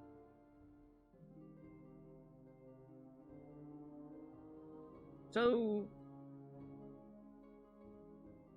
Are they back? Yeah, we know this, don't we? Unless I've elected not to share. When I was... Correct me if I'm wrong. When I went into the manor, Gothbrooks Manor, with the rest of the Emerald Knights, I found evidence that he was a part of this new reincarnation of the Ascendancy Triad. Which, you know, given the fact that I believe that everything that we've encountered is all part of one big master plan, from everything to the missing people down here in the Crimson Cage, a la the Ascendancy Triad symbol, to the mages, to Meriglob, to the Emerald Knights, all of it's just one big conspiracy. So does that mean that the DeRozans and Siren's Call are working together? I find it hard to believe that the DeRozans are operating in Siren's Call territory, and them also providing bodies for the manor. I think whoever's at the head of the snake is smart enough to know to keep things separate. We know that the guards are in their pocket, but at the same time, so are the gangs. But they're unaware of each other's involvement. I'd be safe to assume that, I guess, the DeRozans and the Siren's Call are both in on it without knowing that each other is also, I guess, fighting for the same team. Unless, of course, the DeRozans are higher up on the totem pole, which is possible given how closely the DeRozans are working with the magistrates. Maybe they're in it, but Siren's Call isn't. Vice versa, or maybe both of them don't know. Awesome. But assuming Siren's Call and the DeRozans are working together, I think the DeRozans are probably maybe in the dark as far as who they're providing it to. Because if they have a person that's actually working on the flesh golems here in this territory, that leads me to believe that this is a safer spot as opposed to DeRozan territory. I mean, we can theorize all day about the who, what, and why, but as it stands, we just don't have enough information to come to a conclusion. We know that all of these people are united under one banner, whether that be the Ascendancy Triad as a whole, or maybe something higher up. I don't want to leave with so many unanswered questions. I'm willing to go back to the fire, wait till some Siren's Call show up to investigate. We rough them up. You know, try to make sure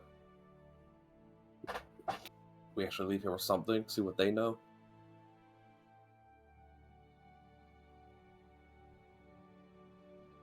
I'm just throwing out ideas. Our one lead ended up in a dead end. I think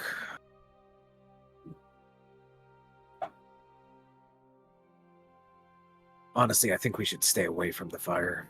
I imagine all Sirens Call guys are going to be on deck. We can't handle all of them. That they already know that we're new to the area, so we may already be suspects. Yeah, and if the noodle caboodle lady gives descriptions of us, I think maybe we shouldn't stay here that long, actually. Because she's under the impression that we work for Siren's Call, and once they start putting two and two together, then yeah, because there's checkpoints out like on the edges of the territory here. They might not let us out if we match a description, because bombshell elderly tabaxi woman, you don't see that every day.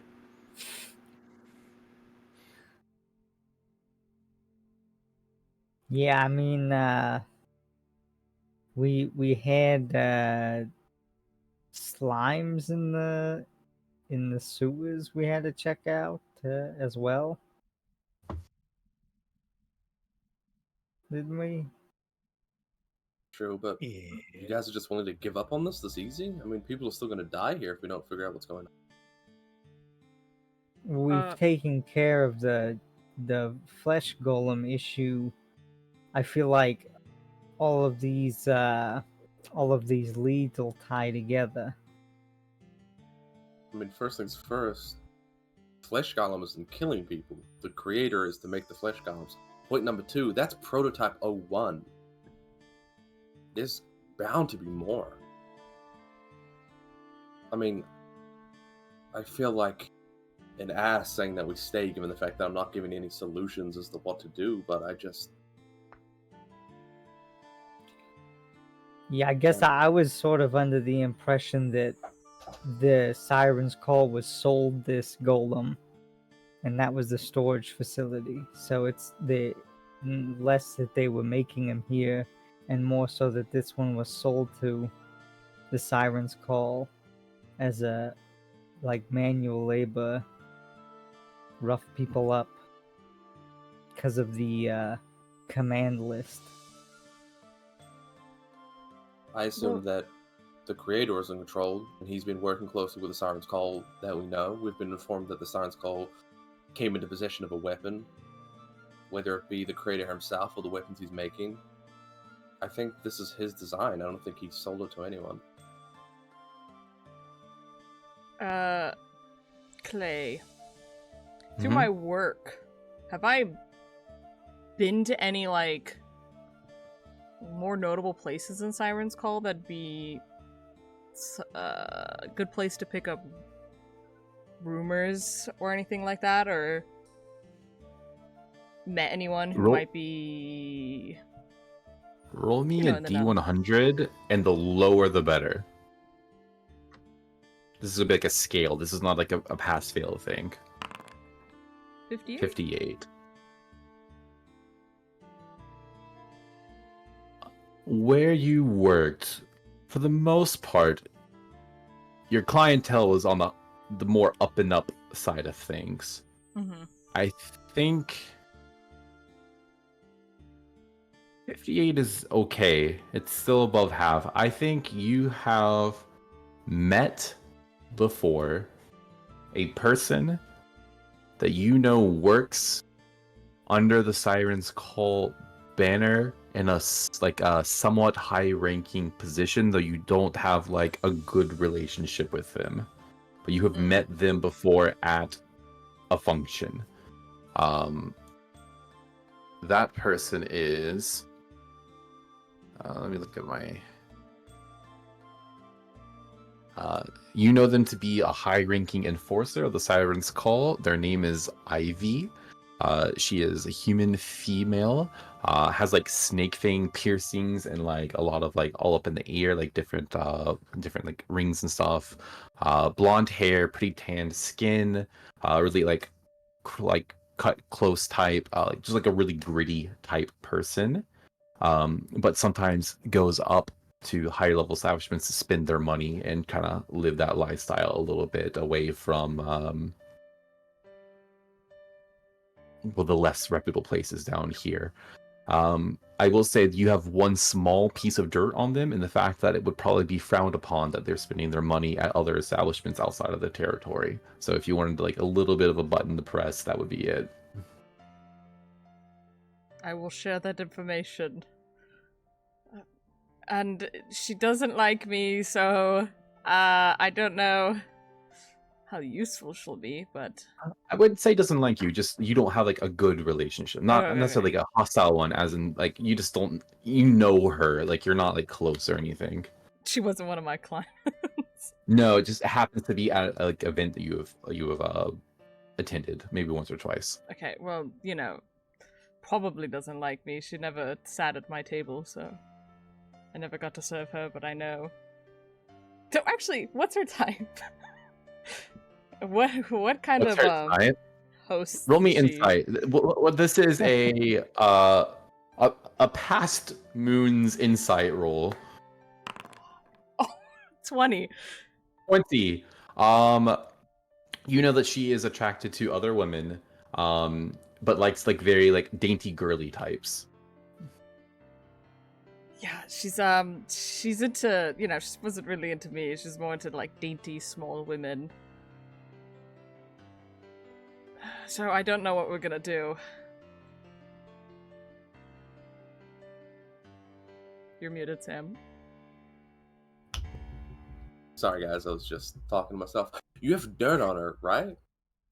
A You even little. said- She shouldn't be spending money in Recreation Square. It's such an expensive place and not in her own territory, but Okay, we push that button. If it doesn't work, maybe we push a few other things. It's like Garv 2.0. Except if you somehow end up in an alleyway with her again, going down on her, Draven, do not fucking punch her in the back of the head. To be fair, you followed me and were on the same page as me. I was like, I came around the corner and I was shocked as to what I was witnessing. You acted first, and then shit hit the fan, and I responded. I will take 10% of the blame for what went on that night. Mm-hmm. Funnily enough, it kind of is like a Garv 2.0 situation. Garv was an enforcer, and so is Ivy. But I would say Ivy is more respected than Garv was. Garv is in a nepotism position. Ivy has earned her spot. And she's probably like 100 times smarter than him, so we probably won't be able to be like, yo, just get drunk, dude. okay. I would probably, I know I'm pretty. I don't think I'm lady pretty. Maybe from the right angle, but I don't think I'll end up in an alleyway with her. So, but what are we gonna ask her? Like, what do you know about tell us about the flesh golem, or else? Yeah, pretty much. Oh, Honestly, I think the best course of action, Moon, would maybe you can get in contact and just say you were in the area and that you would remember her and see if you can arrange a meeting, you know, give her a bit of entertainment, I guess, and just casually mention what's been happening, that you've heard some crazy rumors. but if she's part of Siren Call, wouldn't she? You know, wouldn't that be like privileged information? I don't know how much Siren's Call is like in on the flesh stuff and the creator and all of that. That might throw up some red flags. I mean, she's either in on it in case why the hell would she tell you, or she isn't and she wouldn't know. I'm all for espionage, but I think sometimes you just gotta threaten to kick the shit out of someone until they tell you something.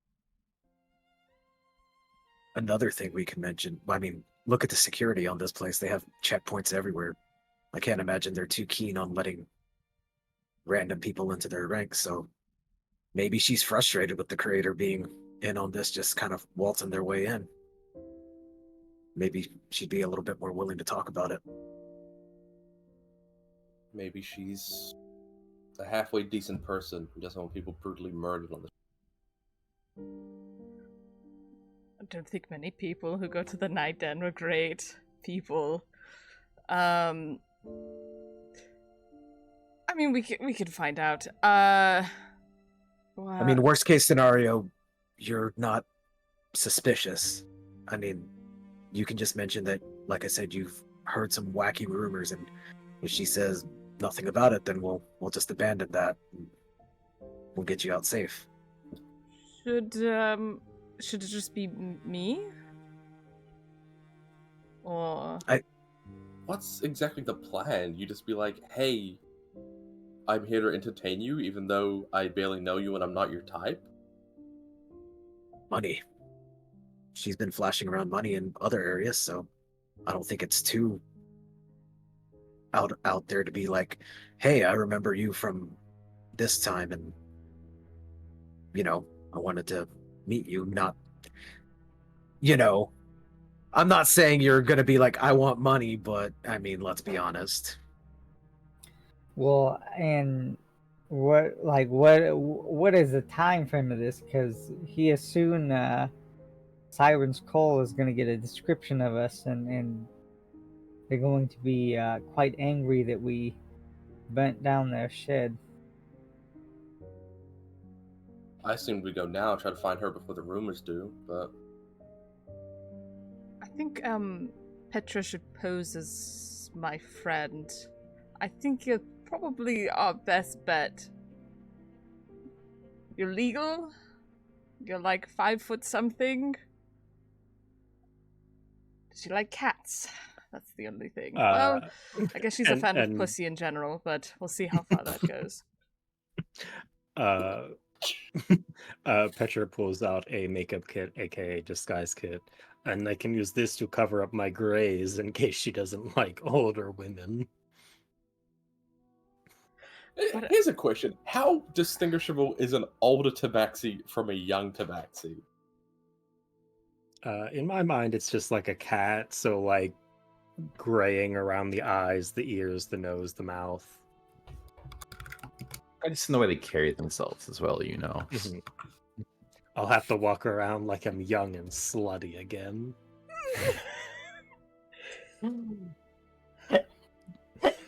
Petra, canonically the sluttiest person in this party. Okay, That's so impressive. then, I could hit her up, be like, hey, want to hang out? I'm with my friend, right? And, maybe she'll stick it out because you're a lady and maybe her type. Need to... I'm exotic.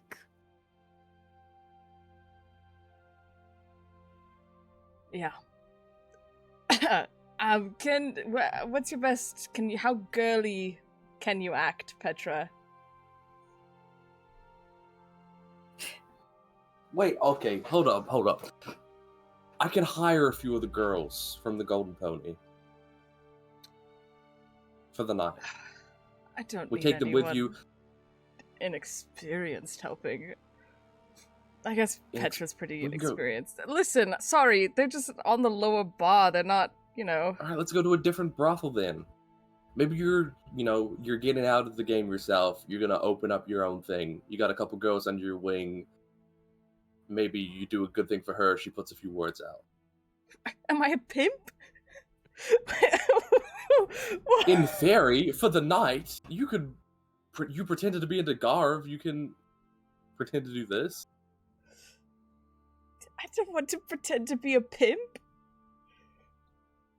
I think it's Also- fine if it's just me and Petra. We don't need to get other loose I ends don't think she's involved. gonna be Petra. Sorry, but To be fair, I don't think That's she'll be messed into the up. idea of a pimp coming into gang territory and trying to promote their services, if you catch my drift. we can just lie to her. We're gonna try to ring her for information anyway. Just say that you'll give Siren's Call a cut of the money.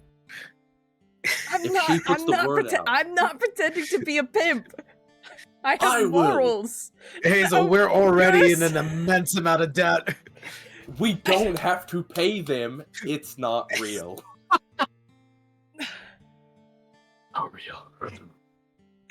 Hmm. I will not let myself be make-believe pimped out by a 17-year-old. Okay, I just... I'm pimping you out. She's not into you. I'm pimping out the girls from the Golden Pony. What about this plan do you guys not understand? I like Moon's idea. No offense, Hazel, but regardless, I think we need to decide on what we're gonna do as soon as possible. And Draven's actually gonna look out the window. Is there like a panic that's going on among like Siren's Call peeps? Not that you can tell. You don't see a panic. You guys are far enough away from the fire that you assume like the first responders that are getting there are kind of cleaning that up at this point. Mhm. Go ahead, roll me a perception check though. Okay.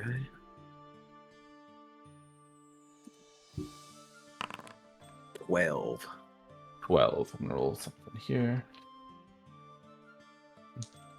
Draven, you see as you look out the window, there is a bird that is kind of looking at the golden pony. And this bird does not look like any normal bird. It looks like it's 6-7 birds. What type of bird? That's what, 6 or 7 different okay. types. Oh, okay. All put together. Would I know anything about like Siren's Call's like messenger system? Like, is it birds or like rat riders are associated with rats? Is Siren's Call associated with birds or? No, definitely not this type either. Wait, Okay. so question to clarify. Uh-huh. It's like 7 species of birds sewn together to one bird. Oh, okay. I thought you meant there were multiple. Okay. I just wanted to clarify because I felt like you misunderstood something. Yes, I very much misunderstood that.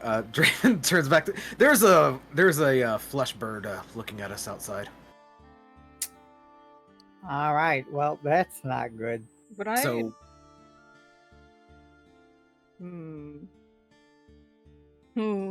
That's a druid.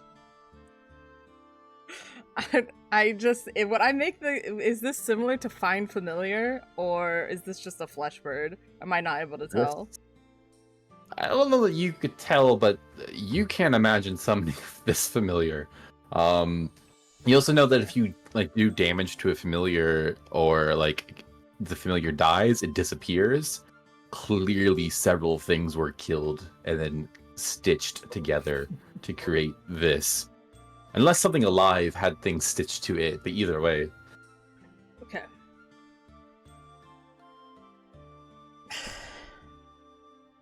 So it seems like we may have been made, and maybe we should get into the sewers and get into a safer territory and kind of scrap this prostitute idea. I think that would be a wise decision. Yeah, it's awful that we didn't get as much information as we wanted, and this definitely isn't over, but I think we have to count our losses and get out of here. We might also want to kill that bird in case, you know.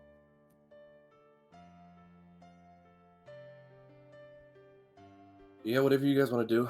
Don't listen to me anyway. And Hazel puts her hood up in the most fucking teenager fashion you've ever seen. Puts her AirPods in, Green Day starts blasting. Teenager scared the living shit out of me. That's a fucking banger. I'm thinking about doing something, but I don't think I have enough time to do it. Because with, what is it, alternative rules or whatever, I can use a casting of Wild Shape to instead use... Find familiar? Find Familiar. But it only lasts for like an hour? I think that sounds right. Like the wild shape time, right? Yeah. I'll give it a shot regardless. Because if we're gonna head out. I'm trying to see if I can find it on my character sheet, because I thought Wild Companion. Yeah. Disappears after 1 hour. I want to have a bird trail the zombie bird. Or at least maybe... If the zombie bird's only following us, then... Bird's eye view, try to see anyone who may match the description Jerry gave us, or just looks, like, suspicious. I mean, if there's a guy who's fucking, like, covered in blood or some shit, you know. If there's a guy that looks like he sews people together. What does that guy look like? No, The lotion on the skin. Now here's a question. We joked about it being the Dawn that I summoned. yeah. But I didn't know the logistics of that. Or if it would just be a bird. Of course it could be the Dawn. Of course it could be the Dawn. Which I'll ritual cast speak with animals so that I can speak with the Dawn. I don't know if I literally summon him or if I just open a window and like whistle for him and somehow figure all along. I feel like you're casting magic, so you're like, I feel like you're opening a window in the sense of like a small portal, a Dawn-sized portal, where he goes from his location to yours. And Alright. he's magically compelled to pretty much do what you ask of him.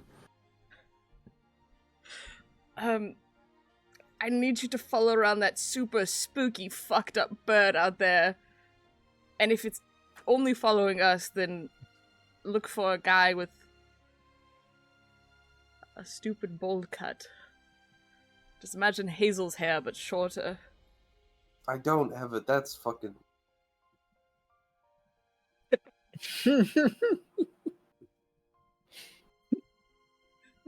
You see the Dawn just gonna look around this room like, alright, first of all, what the fuck am I?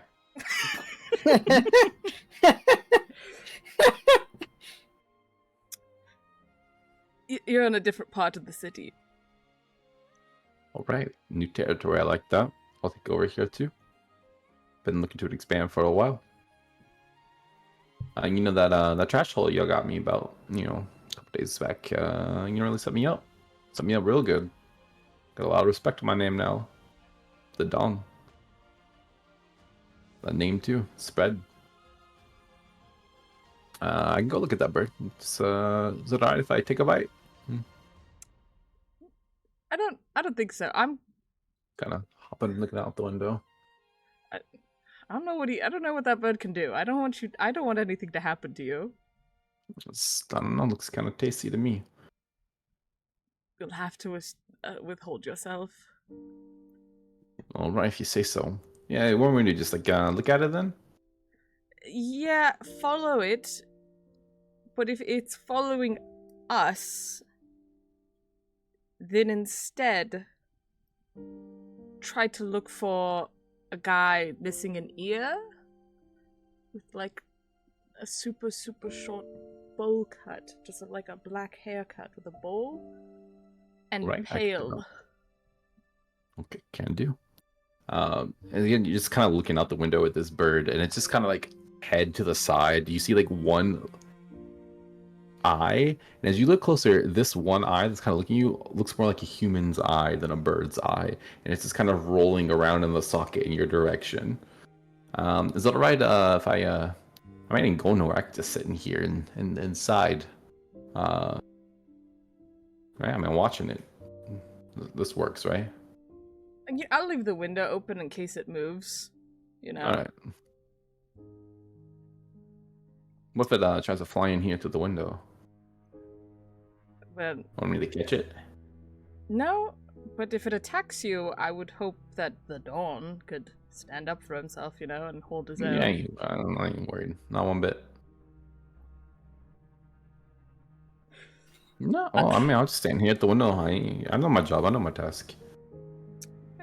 I like to imagine that speak with animals is like Moon one way talking and then just squawking.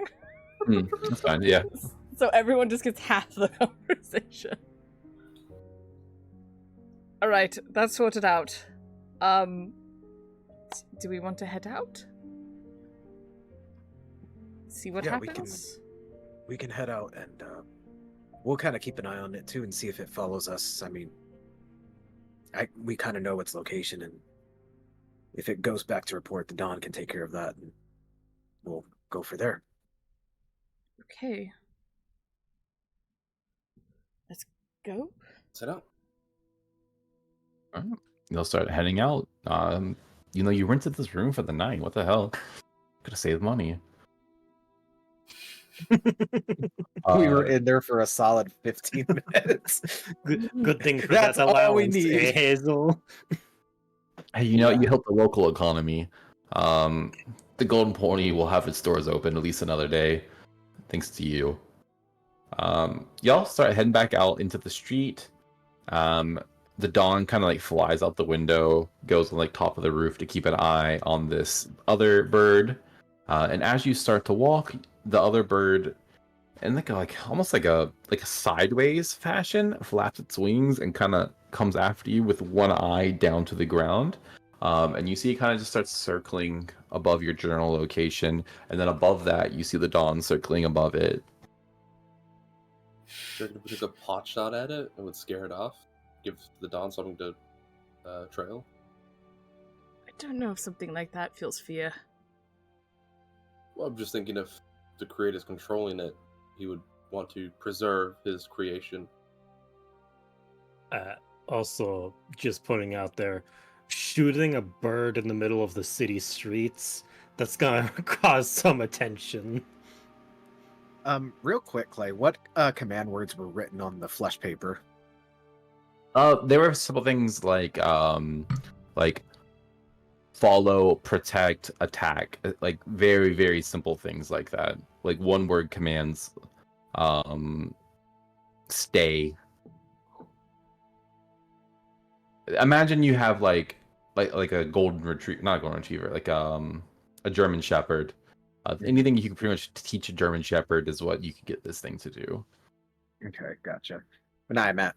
Well, you know what? Draven will try. Just see if it works. He'll look up to the flesh bird. Come. It's interesting, actually. It's really interesting. Go roll me persuasion. 13.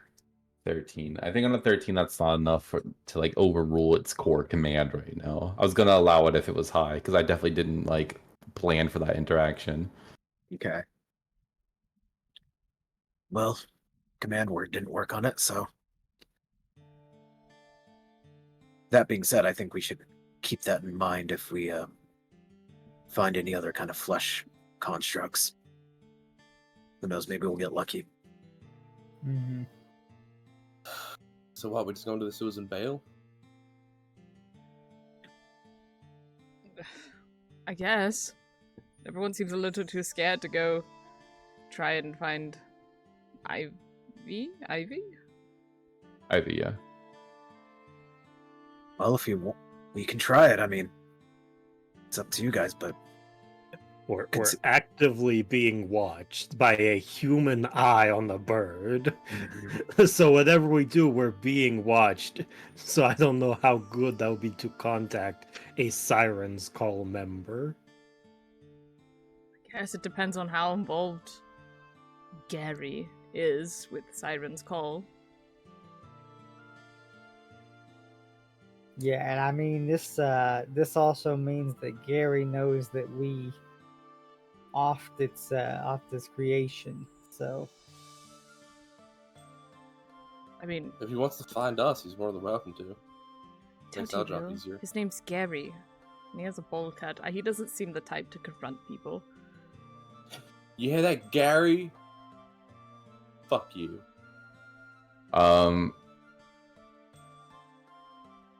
Okay, and I'm noting that you just called him Gary. Fucking telltale. Gary will remember that. The fact, well, no, it says that the I've- creator will remember that. the fact is, you guys just said his name. That means you know his name. So Mm. Oh, could we like just ask around if people know a Gary? Like, We did. We got no, told I about know a Jerry. Jerry. no, we asked fucking Nix. Well, we go talk to Ivy, see if she knows anything about flesh monsters, see if she knows anything about Gary. We Okay, can, but things are gonna get real dangerous here, real fast. That's all I'm saying. And also, how the fuck we gonna contact Ivy? We don't know where she is. Yeah, yeah. She came to Moon's place of business. I don't. Do you have that on file, Moon, where she lives? no, I but- imagine Draven might know some of the hangouts that at least some of the enforcers hang out, kind of like in the Rosen territory. Yeah. Roll me Okay, history. but- See how much you know about. On a really good history check, you may have even heard of Ivy before. Okay. Considering Draven was kind of going from territory to territory, would it get an advantage? You know, I'll be nice and I'll give it to you because you did do a lot of wandering around. All right. Wow. Nope. Whew. You have no excuse. All right. I feel like we could just ask. There's a lot of, gang members kind of just hanging around almost every single corner. You just say, I'm looking for Ivory. Do you know where I can find her? And they'll either tell you to piss off or they'll tell you where to find her. Not like she's someone. Well, it's not like she's someone that needs protecting. If someone's looking for Ivory, Ivory could handle herself, so they wouldn't want to protect her location, right? Ivory or Ivy? Ivy. Ivy. Sorry, I know an Ivory. Ugh. Yeah, you were throwing me through a loop there, Boone. I'm not gonna lie. I was like, what? I drank a little smidge today, just out the brain. So We could go to that other place, the nicer looking brothel owned by Siren's Call. That is across the street from the Burning Inferno building. You might want to check another one as opposed to that one, or Moon, if you want. You, like you said, you can ask one of the guards and just say that. I would say maybe you have something to report to Ivy, rather than just asking where Ivy is. That Might work. be better. okay. Listen, I know we fuck a lot of things up and things don't go our way, but we have never given up so easily, and even though it ends in absolute ruin, so I agree that we should do something. I don't know if my idea is the best, but I don't think we should just leave, and we need to fully commit to an idea. Yeah, we're messing around with like a strong necromancer. I'm a normal guy. I'm a fisherman. You guys gotta understand. I telepath with Moon. Let's go into the sewers, and we just hang out by the entrance, and you can see through the dawn to see if that bird leaves, thinking that we left through the sewers, and if it leaves, we can just pop back out. Okay.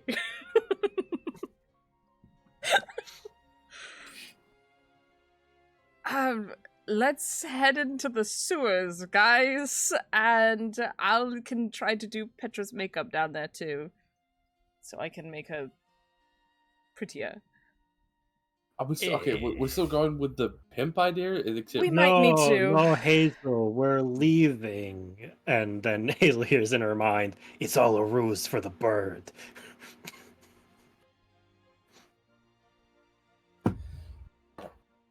Fuck this team for giving up so quickly. Should put up, because I don't think she's very good at lying. Draven's Alright. kind of like side-eyeing everyone, kind of. All right. Crazy day today, by the way. It's crazy day. I have no idea what's going on. All right, so you guys are heading back. I'm gonna guess to Shadow Snake Syndicate territory originally, and then down to the sewers somewhere there. Just like the first manhole we find, no? Okay, That- you soup like straight into any sewer that you can find. Okay. Great. Preferably in like an alleyway, so that we're not just like pulling up a manhole cover in the middle of the street. Ninja Understood. Turtle style. All right, let's go ahead. I think that's a good like segue for break. But before that, I figured it'd be worthwhile because it was coming up to kind of like just do like a quick review of who we know is like connected to what. And I was just like, as you guys were talking, I was like looking at like my little like flow chart here. We're so You- fucking wrong. Yeah. Well, this is what based off what you guys like have discovered and things you already know. So right now you guys are looking for the creator, who is Gary Chabal. You know Gary Chabal, apprenticed under Nira Glods. hmm Von Rum, Petra's son, also apprenticed under Nira Glods. hmm You know Nira Glods and also Winslow Gothbrook were both apprentices under Granel Bellum. hmm You know that Winslow Gothbrook was working with Jessica Espert. These are your concrete connections so far that you have made. You also know that Winslow Gothbrook is working with the DeRozans, which you could have assumed goes all the way up to Legazi DeRozan, the Rogue Wizard. Mhm. Alright, just putting that out there. Those are all of the wizardy, magic-y people that are kind of in this little conspiracy. That also helps out GC Man, because I assume like the out of character in between when you have 5 hours, you're just waiting. This kind of conversation could come up. Mhm. All right. So those are the connections you guys are working off of. Let's go ahead and take our break, and we'll come back with the sewers.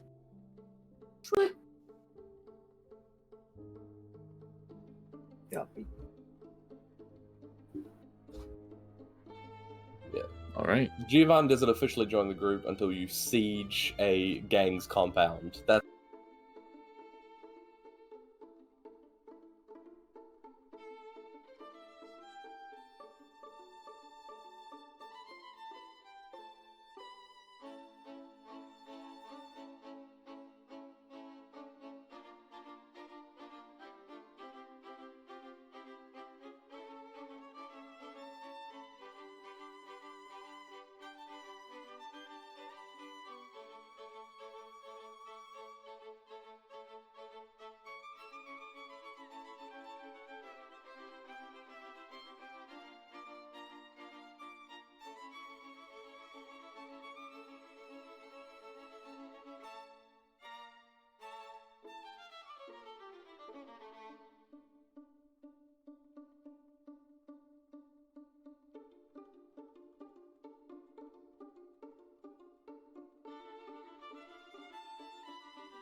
Thank you for waiting. We are back right on time as always. We pick up with our group hiding from this flesh bird with a human eye that's been monitoring them, and heading into the closest sewer grate that they can find to plop down on in there. No worry about the smell. It's much better than other things that have come across their nose today, both from the shed and from the establishment that they just left. As you guys find a sewer grate, you kind of follow the sound of running water. You find an entrance to go down into, go underground. Your strategy is to use the Dawn's vision to track this bird to see if it tries to follow you down there. Is that correct? To see if it gets disinterested in us and flies back to someone else. So I will say, as you kind of like close that space off and move down deeper into it, Moon, if you look through the Dawn's vision, you can see that this creature kind of like goes exactly like where you guys were and just kind of stands there next to the entrance, but is a little like this size bird. It is unable to like move the things necessary to like follow you down further. Moon, it kind of creeps you out looking at this thing, not only because of its construction, but it's so unbird-like as well. Like, it doesn't chirp or hop around or make sound. It just kind of like leans to the side and like holds its wings out for like a balance and moves its head around and its eye looking for you, and it kind of like spins. The Dawn gets up like pretty close on it, and it seems to pay absolutely no mind to the Dawn at all. But I do think after a time, it does lose sight of you, and there's not a whole lot more it can do. It begins to flap away back deeper into the Siren's Call territory. The Dawn begins to follow it back, chasing. And you see that it flies relatively fast for how makeshift its construction is. And you see it approaching kind of deep here, what is almost looks like a castle. Built not as high nearly as the one that maybe only Hazel has ever seen, the one that's actually up in Crown Spire, perhaps in the distance, Moon. But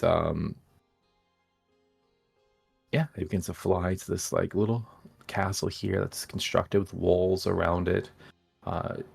You see, unlike the DeRozan territory, where it kind of had that like excuse me, like that wooden wall with like the black spikes on top. This one looks like much more efficient. It has like, it's made of stone. There's like proper like drawbridges. It's like three layer. You reckon that the building or the walls are probably about 20 feet high each. And this bird begins to fly, not to the main structure, but off to the side to this little dark shack kind of buried underneath like a cacophony, a canopy of trees. Like totally shaded even in the daytime, almost pitch black there. And you see this bird just kind of flies in through an open window there. I think at this point, you're too far from the Dawn to give him commands. You could just kind of see what he's seeing. I don't know if I can still see after 100 feet. I Yeah, think I that's think how it- Critical Role ruled it, so I'm just going to follow Matt Mercer's lead on that one, that you can't command it, but you can still see. I believe that is the. I think that was also official ruling somewhere, but I think it's remember. it's written like, I if I remember correctly, it's just written in a way that is unclear about, like, it says that you Regardless, can what- control. It can come back and recount what it Yeah. saw to you. Yeah. So either I think you can kind of see what it sees, but the Dawn isn't going to fly in this window. The Dawn has a level of self-preservation that doesn't believe that's a good idea.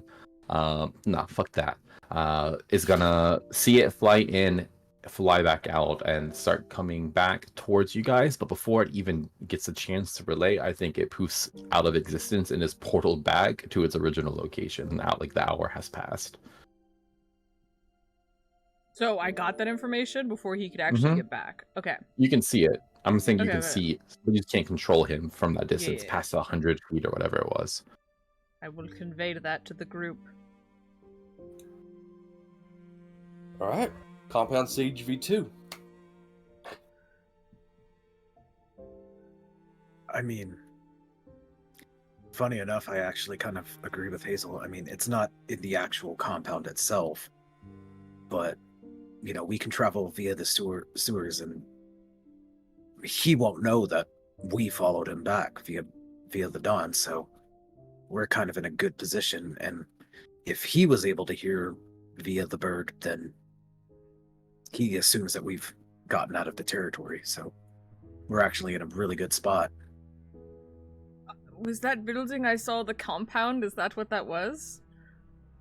I would assume it must be. Well, he's in its grounds, like within the 3-layered wall. It's just Oh, it not is? in the main It's a structure. 3-layered wall. Mm-hmm. Yeah, 20 how you foot wanna high, siege- stone 3-layered wall. How you want to siege that, Hazel? What's your plan for the 3-tiered wall? I mean, they gotta shit somewhere, right? Come up through the sewers.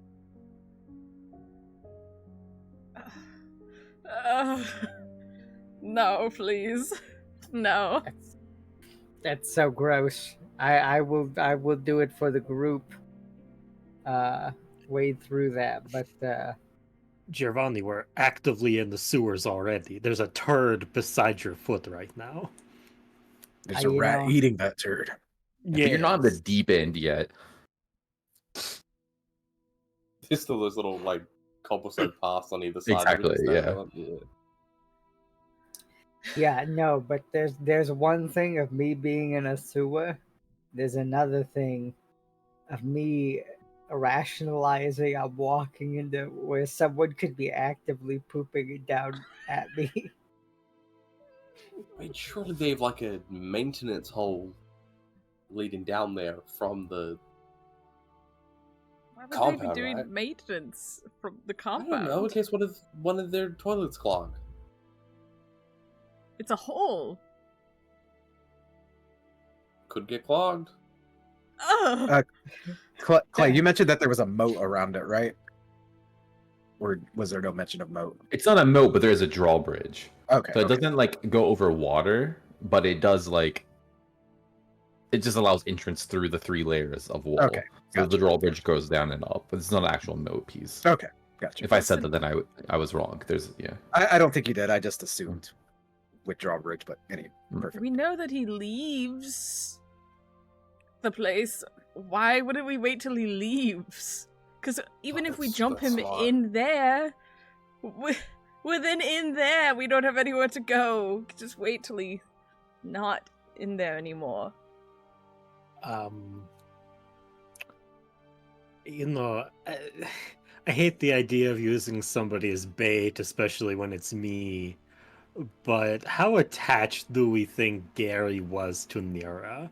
Like, if that bird comes back and I hold up a sign that says, "Hey, I was the one that killed Nira Glods," do you think he'd come after me and like we jump him? I think he probably actually sick his siren friends on you. So I don't think we should go that route. I think we should get a little bit closer via sewers and just kind of stake out the place right now. Yeah. At the end of the day, until we get a full scope of the area, we're just speculating. And what's our goal? Like, are we gonna? Well, we can. Let's say we get him. Are we just going to like? Are we gonna question him once? Are we gonna beat him up and question him? Like, what's step 2? Get as much information as we can about the Ascendancy Triad and the conspiracy going on, and make sure that he doesn't hurt innocent people, one way or another. I think that's solid, actually. He definitely hurts innocent people. I don't know if you saw that flesh golem back there, but I said no longer hurts innocent people. Out of character, just so I know what Petra knows. Hmm. How much should Hazel share about the person that got her out of the prison? Like, does Petra know that their Emerald Order, like a secret chapter? Like, how much should Hazel share? I can't remember. It was pretty decent. We went on the tangent about. I'd like to think at least half of that was in character of Hazel being like, "No, it doesn't make sense. They're the seventh chapter, okay?" Okay. Like, yeah, I feel like so it's like a secret chapter. So do you think like that 7th chapter could like help us at all? Like, this is pretty bad magic. Like, I feel like that's kind of their thing. Yeah, totally. I'd love that, but I did pitch the idea of them helping us out. He said no. Secondly, I'd have no idea how to contact.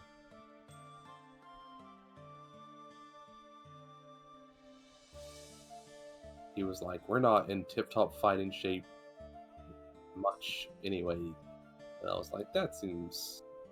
You'd still probably help, even if it was just 2 of you." But he seemed pretty gung-ho on not helping. Okay. Yeah, maybe I guess we just go through the sewers. Maybe we see something on the way there.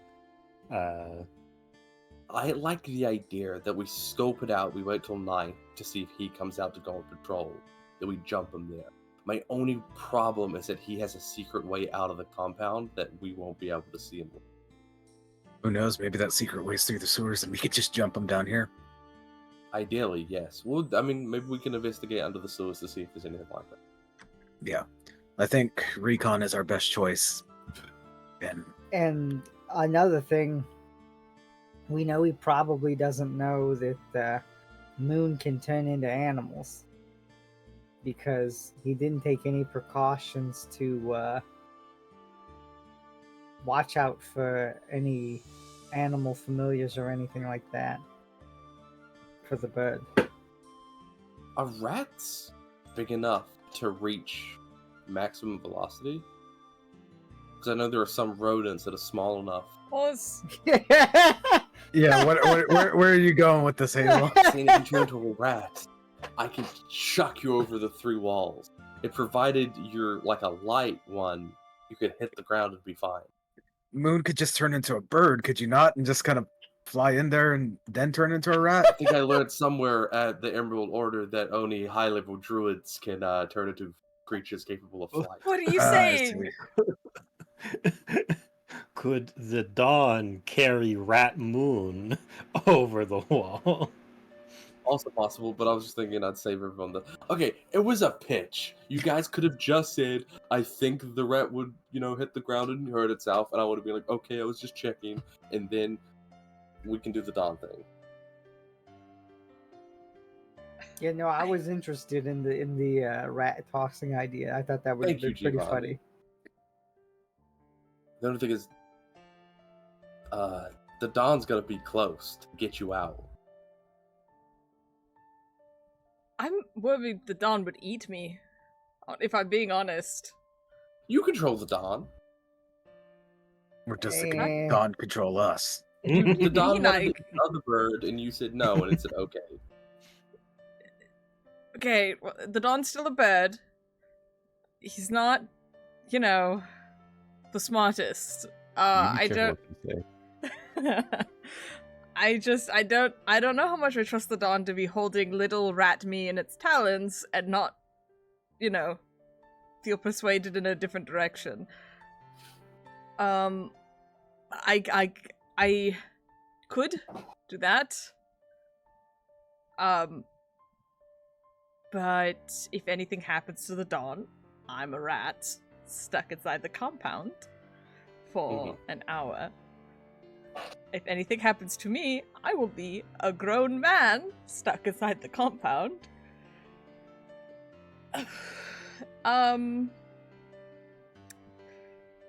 Also, summoning the Dawn and turning it to an animal I would not be able to turn back into an animal afterwards. So once again, grown man stuck inside the compound. I think maybe we should just hang out nearby and just stake it out. Okay. So I think- step 1, investigate the sewers for a secret exit. Step 2, if you don't find anything, just watch the compound to see if he leaves. Mhm. Alright, that's the best we got. Let's get it.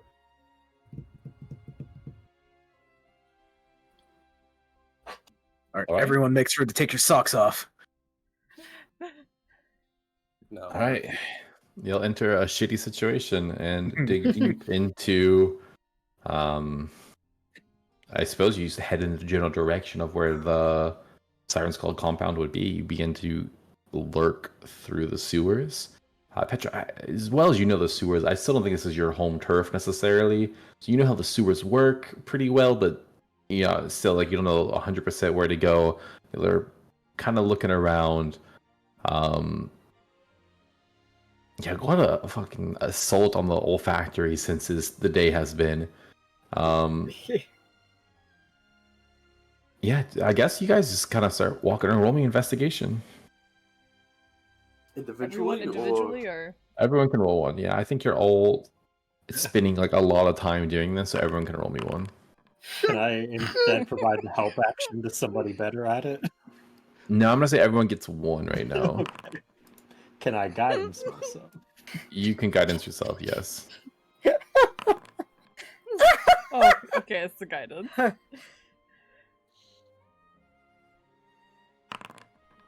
21. All right. Oh, thank God. a dirty 20.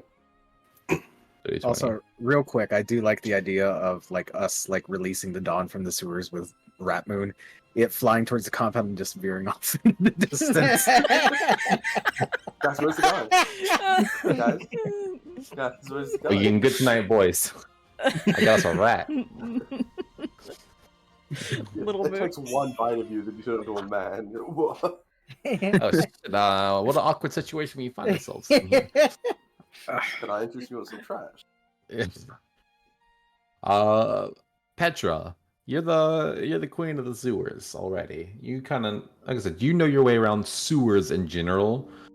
You can kind of understand how the city has laid them out and how the infrastructure works and kind of the directions to head.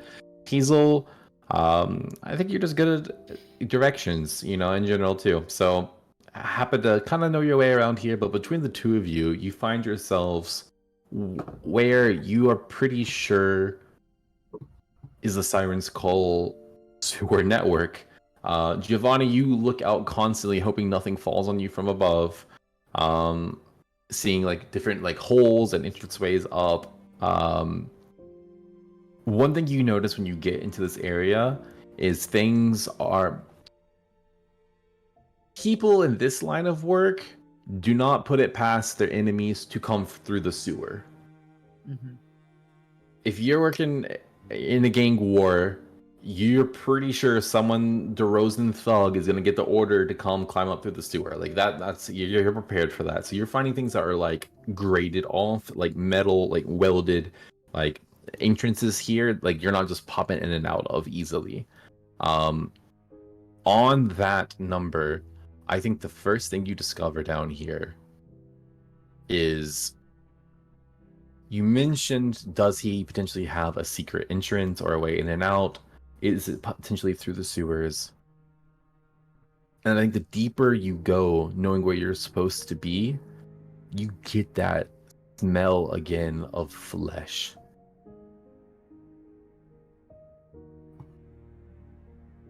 Mixed with what is already putrid smells. He's definitely been down here. Why is he And I think cooking one of where his- he's shitting? Covers the smell. I don't think it Oh. does.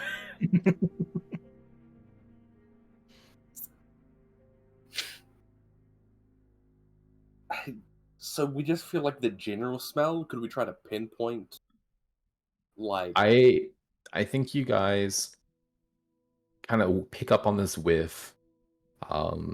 Your eyes start to water a bit. You head forward. I want to say this.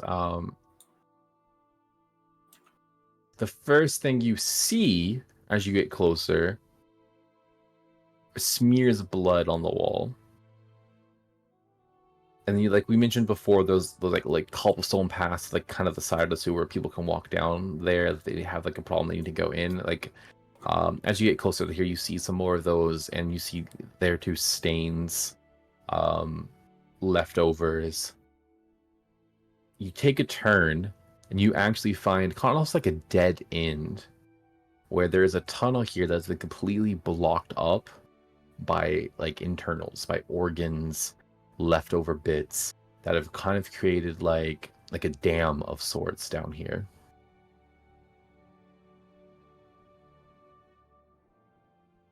Well, I think we found that secret.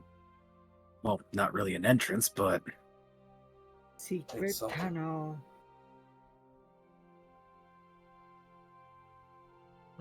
All right. I'll just use their swords.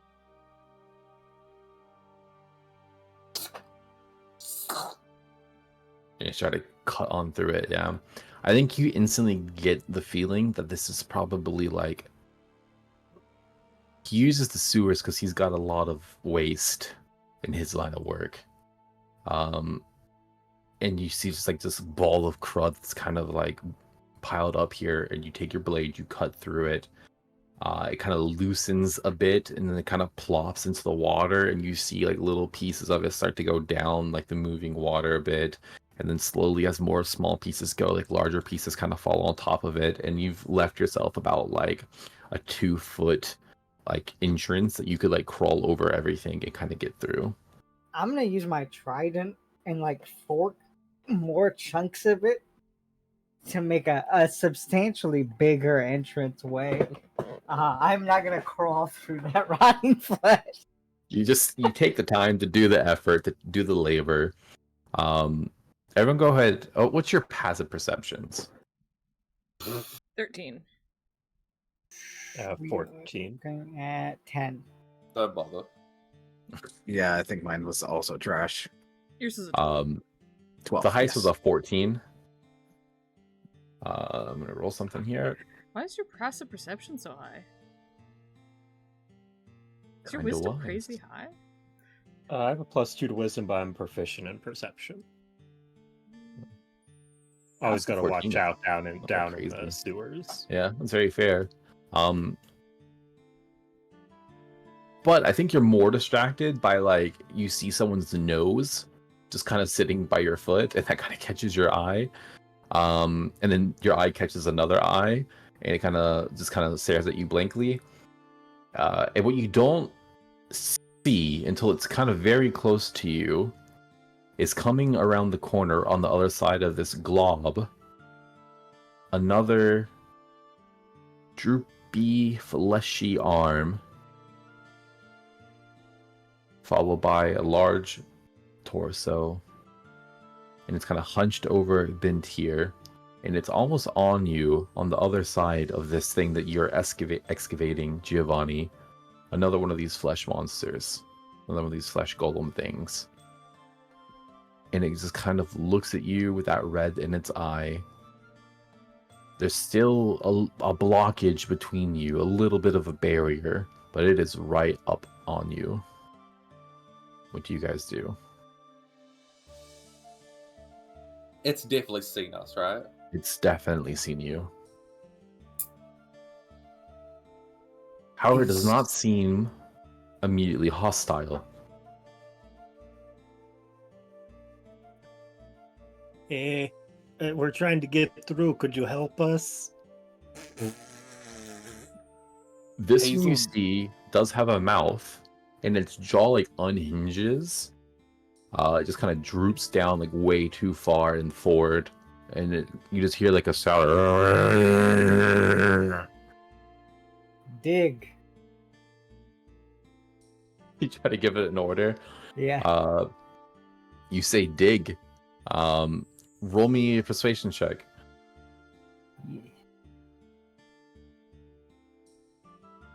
Really good at these. 13.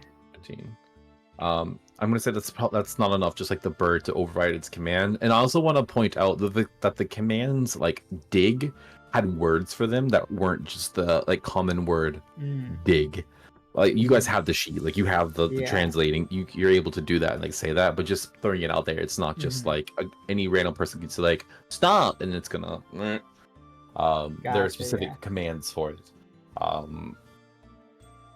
But you call it to dig and it doesn't. And you see it's kind of just takes its body and positions itself in a way that like it acts like a second clump of flesh in your way.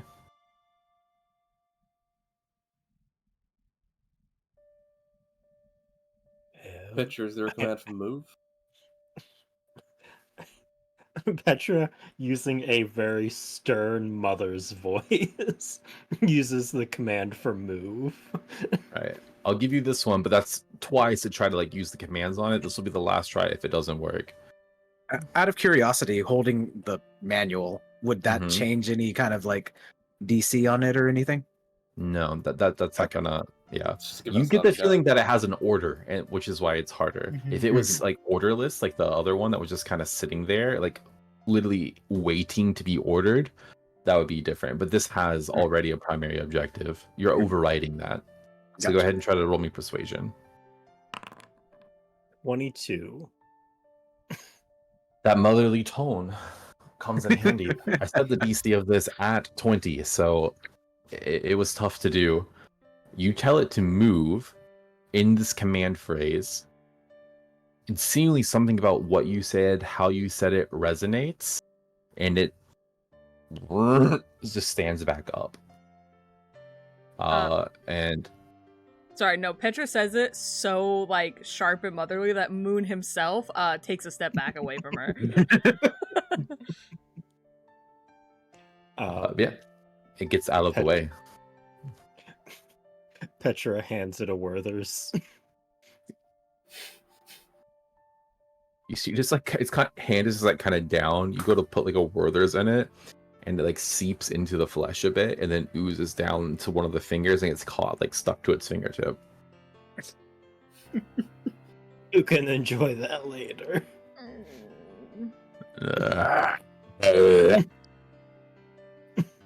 We don't have any more time for digging. We just got to get through this thing. And Hazel's going to try to squeeze her way through the flesh wall. As we pass it, does Giovanni see? Is there a device in the back of the neck? You check, and it's like it has an empty slot. Okay. What kind of slot? Is it like circular? Is it square? Is it like a cylindrical? Cylindrical. Is it the same markings that were on the original?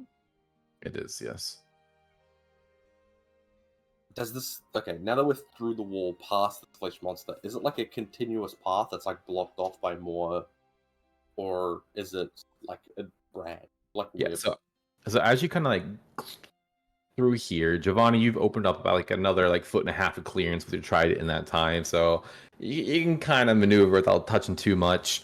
Hazel kind of leads the charge there, and this like creature is just like looming in this like it's like the tunnel. It's like 7.5, 8 feet tall, so it's like kind of moved up against the wall, and it's like arched around it and looking down at you directly as you're kind of like crawling past it.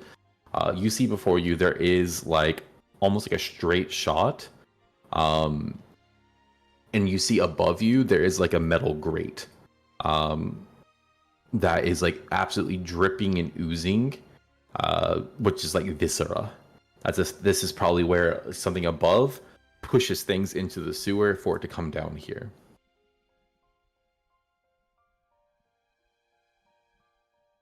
Does it look welded, or does it look like through some effort, like a manhole, you could pop it open? No, it definitely looks welded, so it would take significant effort to bust through. Is it smooth as well, like a smooth up? Is like the wall? Mm-hmm. It's like like this, like cylindrical, like a half circle, like from the ground, and it's like smooth in the like sense that like there's not like random juts, but it's kind of like rough stone. But it kind of goes up to meet at the top where there's the metal grate. Okay. But I'm saying, like, if we got rid of the grate, is like going up that way plausible, or is it Oh, like? yeah. I mean, it's up. Yeah, it's about like 5.5, 6 feet. Like, so some of you are gonna have to like duck under here. Yeah, it just looks like you would, if it opened, like it leads to something like a room or something where stuff is being deposited Oh, it's into. not that high, right? So like, No. it's like Like I said, the 6 monster's feet. like 7 feet. I said, and it's like hunched over in this tunnel. So I'd imagine that it went into like a bigger room that was higher, but if it's no, like no, okay, it's part of the tunnel. It's like leads directly into it, and yeah, it's like 5.5, 6 feet. So you guys are probably just having to hunch just a little bit. I'd say closer to like the 5.5 mark. You suspect that this is just the dumping ground of the creator, and above this, it is like I said, like it's like a totally integrated into the stone metal grate. But above this is a workshop, something like a morgue. I don't know what you would want to call it, but something creator-esque is above you.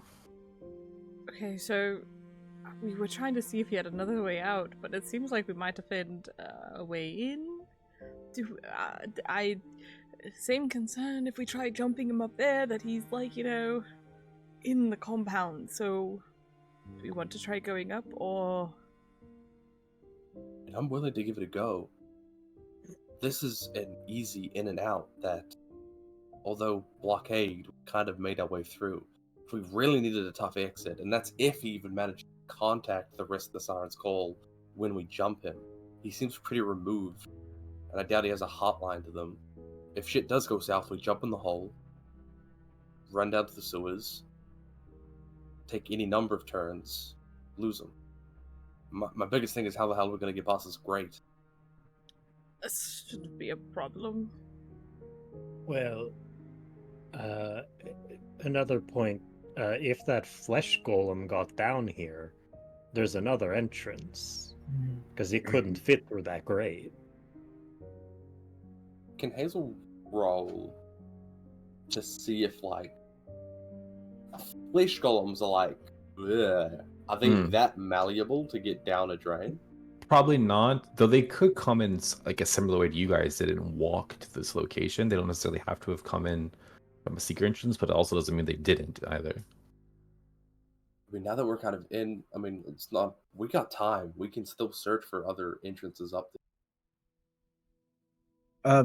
Just for clarification, the original command that the golem was given was probably defend or guard or something like that. And we overwrote that by saying move. So currently it has no orders, correct? Or currently it has no orders. That would be correct. Okay, so guys, if you want, we can maybe see if the golem can either follow us or maybe have it lead us to where it came in. I mean, it doesn't have any currently active orders, so... No, it's a good idea. Is there like a return feature on the list, Petra? I don't think there is return, no. I don't think that's one of the things. They're very much like... Very simple commands. They're very simple, yeah. Return would almost be like a higher order thinking, like, I have to know the location and go back to it. Like pre-established information that it doesn't hold on to. That. We can also maybe command it to try and rip off the grate. Or destroy the grate. We could. Wouldn't that be loud? Probably. I mean, yeah, but you said you said it shouldn't be a problem. Did you have an idea of how to deal with the grate?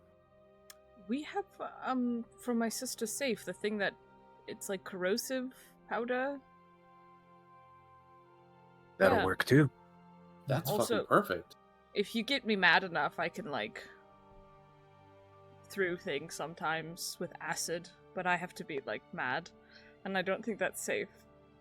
Let's try the acid first. Also, by the way, guys, it was so cool. I was down on the Gothrop Manor, and then he was behind this door, and it was like a mechanic, and I broke it. It was sick.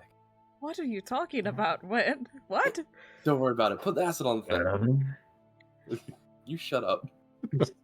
Wait, you try Giovanni the corrosive... will go to give a strong high five. Predator handshake. To Hazel? Yeah. Oh, yeah, her middle arm. I thought you were doing it to the flesh golem for some reason. I'm like, you dap him up, brother. You do your thing. Yeah. You want me to use the corrosive powder on the thing? Yeah. Just worth noting, it's our only use. It's the Okay. only thing. Okay. Or we could probably find more later. I think this might be a worthy usage of it. Okay. You might want to move because I think it's above us, right? Mm-hmm. You gotta. No, get on my no! Don't just throw it. But yeah, you guys have dust of the corrosion, I think is what it's called, right? It Mm. literally like any kind of metal, it'll just corrode it instantly. This is honestly the perfect use of it.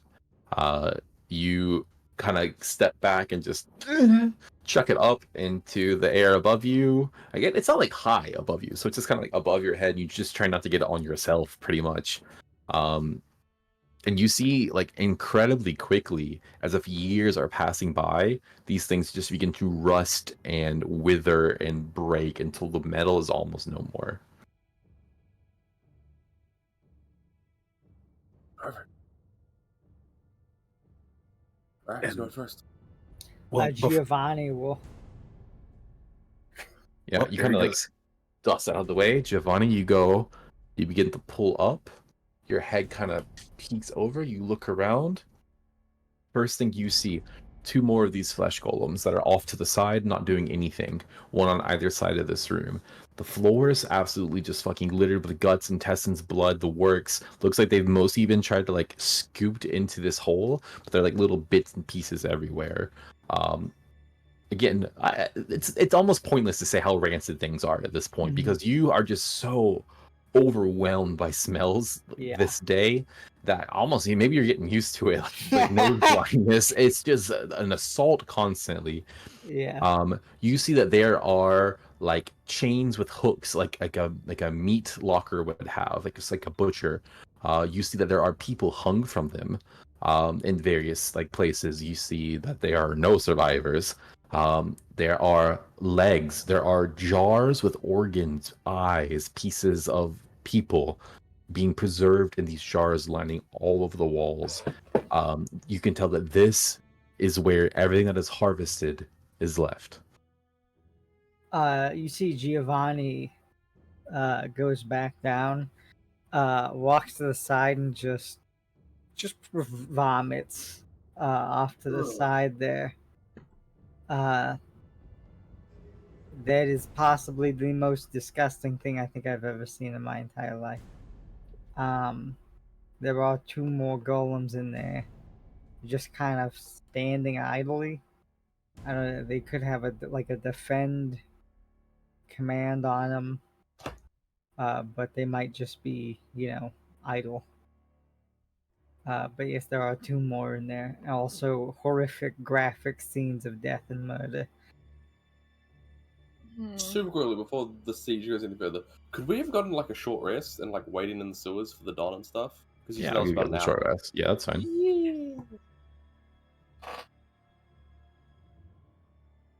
How would that You're trying to work? roll a hit dice to get that psychic damage healed.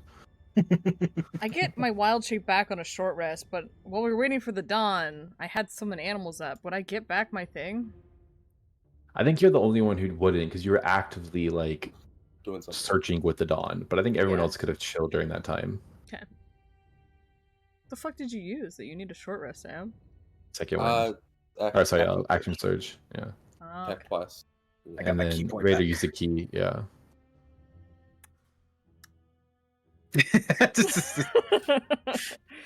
I mean, like the first thing we fought wasn't too hardy. We could probably take 2 of them if we all went all out. Another thing we can do, we still have our friend down here. We go in there, they start attacking us, we jump back here, we command this one to defend us. Works. Yeah, I was just letting you guys know. Also, I am a little mentally scarred from seeing what was up there, so I just wanted a little respite before I went back up. That's fair. Were they looking at you, or were they like facing the walls? They weren't looking at me specifically. I will say 2 things, Giovanni, based on what you've seen. The first thing is from the very first flesh golem that you guys saw, which was like very like unbalanced, like sloughing off, falling apart. to this one down in the sewer, that like the first one that was like near the in the guard state.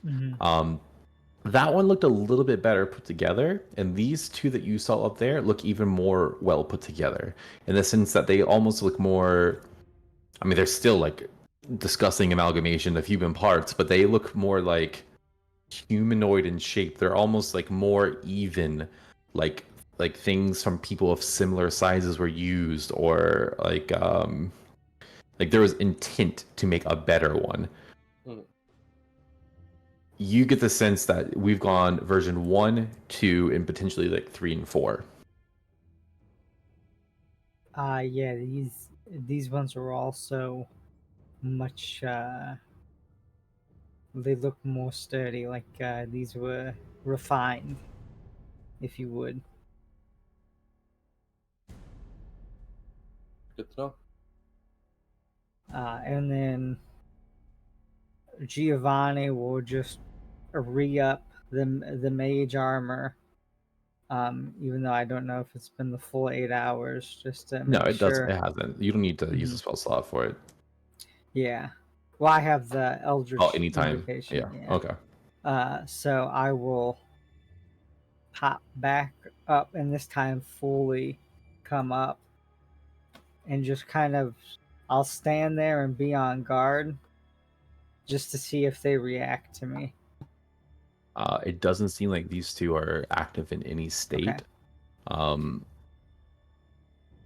And I say that even less so than the one that's defending downstairs, which was like had a command and was like moving, and the one you saw in the shed was still like looked at you when you entered the room. These almost seem like shut off in a way. All right, guys, you're good. Come up. These things are like unresponsive. They're not active.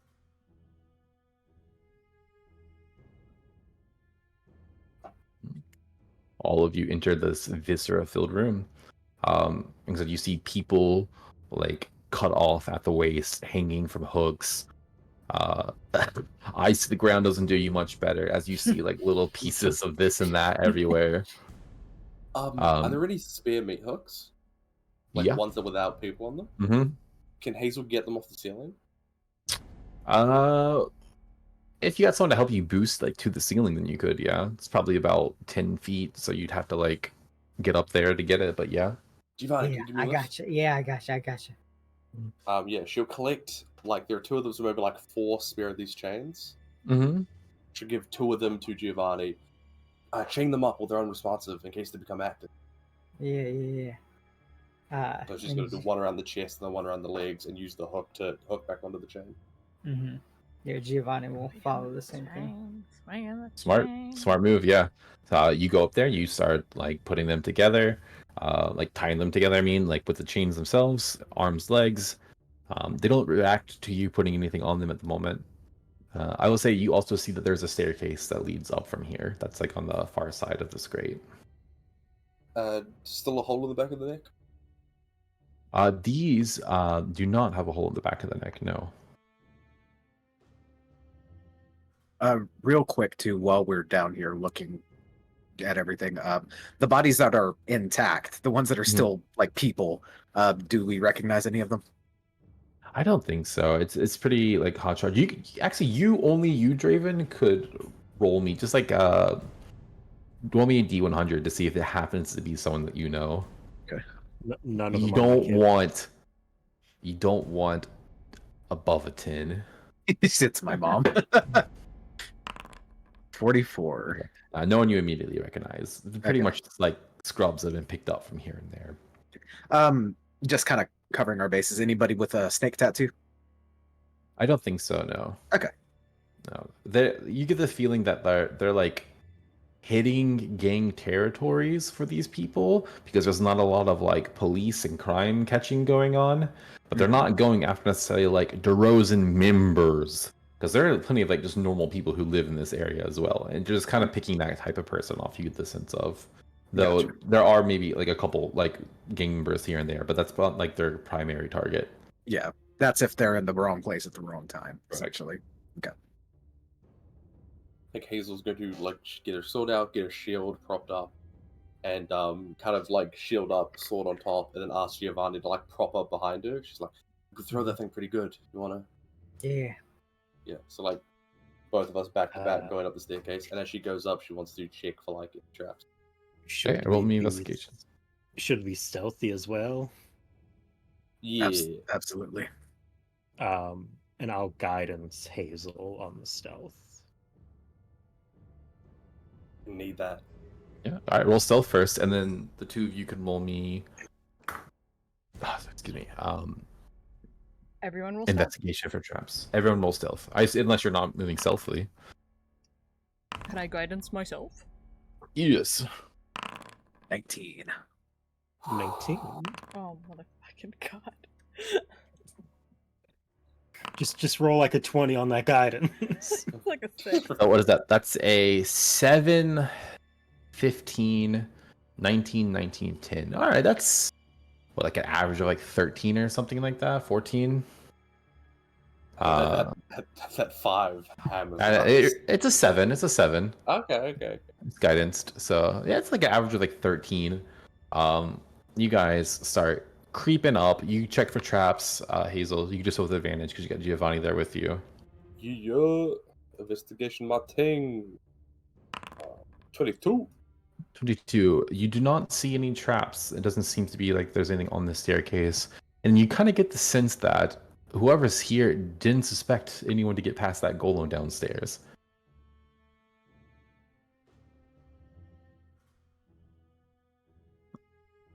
Well, y'all move up the staircase slowly. Giovanni and Hazel taking point, back to back, shields raised, looking around. And as you go up the staircase, it kind of leads to a door. And you hear on the other side of the door, no like need to investigate because it's they're not trying to be quiet with what they're doing. You hear someone kind of like muttering to themselves. You hear like the clanking of tools, essentially. And you hear faintly the sounds of whimpers.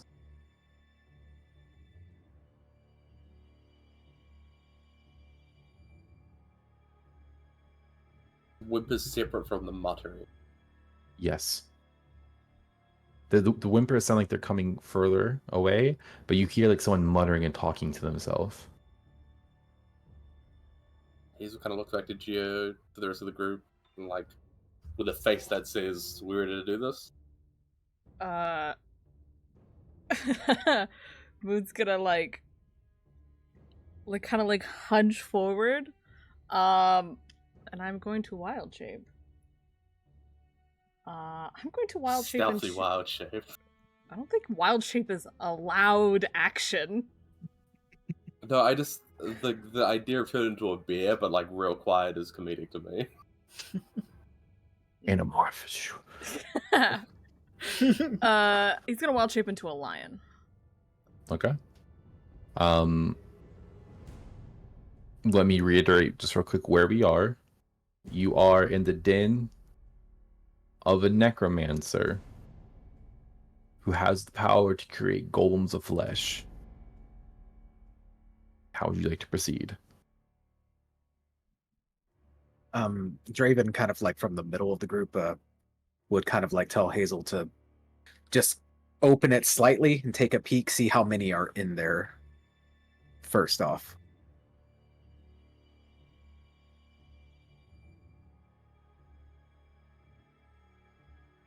Fuck, I had an idea, but it's too late to go back. Thank you for making the sound effect for me, Sam. Go ahead and roll me a sleight of hand as you open the door and try to do it quietly. 9. 9. Oh my god. Double check. FBI, open up! 9. I think with the 9, Yeah, can I come in? you kind of open up the door, and then you hear, "What? Already?" And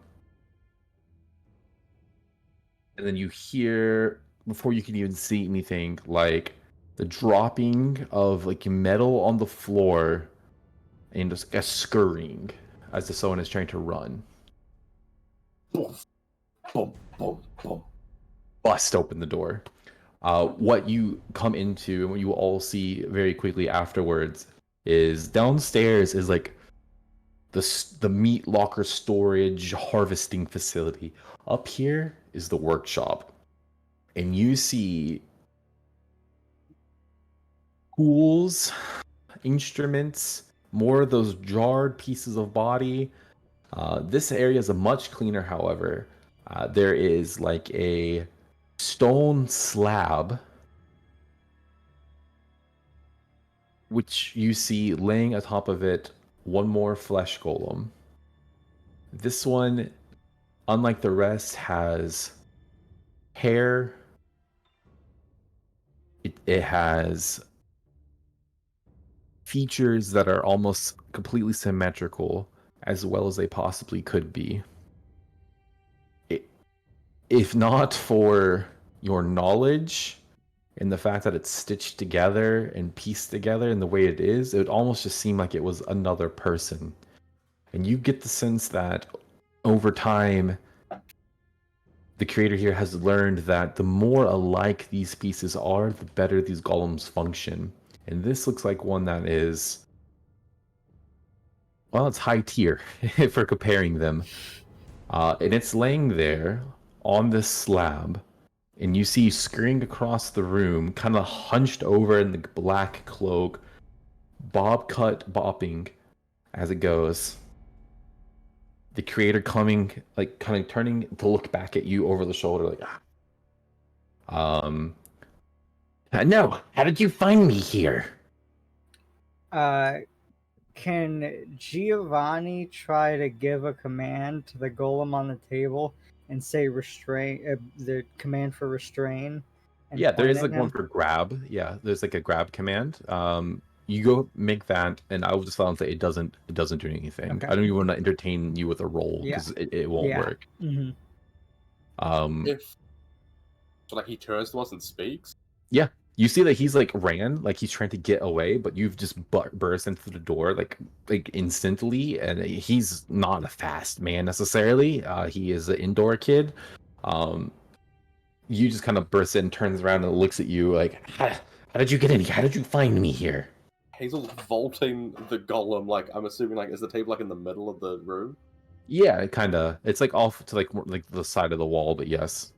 Okay, she's not gonna go out of her way to vault it, but like if it's in her way, she'll vault it, and she's just going straight for him. Like no speaking, nothing. She wants to restrain him as quickly as possible. If you are running towards with hostile intent, that is going to be rolling for initiative. Mm-hmm. You're not going to be able to cross this entire room without this person acting at all. So let's go ahead and get into that. If y'all want to talk or do anything, sorry, go ahead and roll that again, Petra. If it's worse, you can update it. It didn't go through. I'll take the 11 over the one. Yeah, that's sorry. I can. 21. You had 11, right? Yeah. Updated. You know. Oh no. For a +5 initiative, I've rolled 2 real bad initiatives today. Let's see. Can you call out to me, Moon? What did you have? A 9. 9. Hazel. 6. Draven. 21. Okay, that's something. Giovanni. 12. Yo. Okay. Yeah. Let me roll here. There's not a lot of good rolls on the one that was chained up. Okay.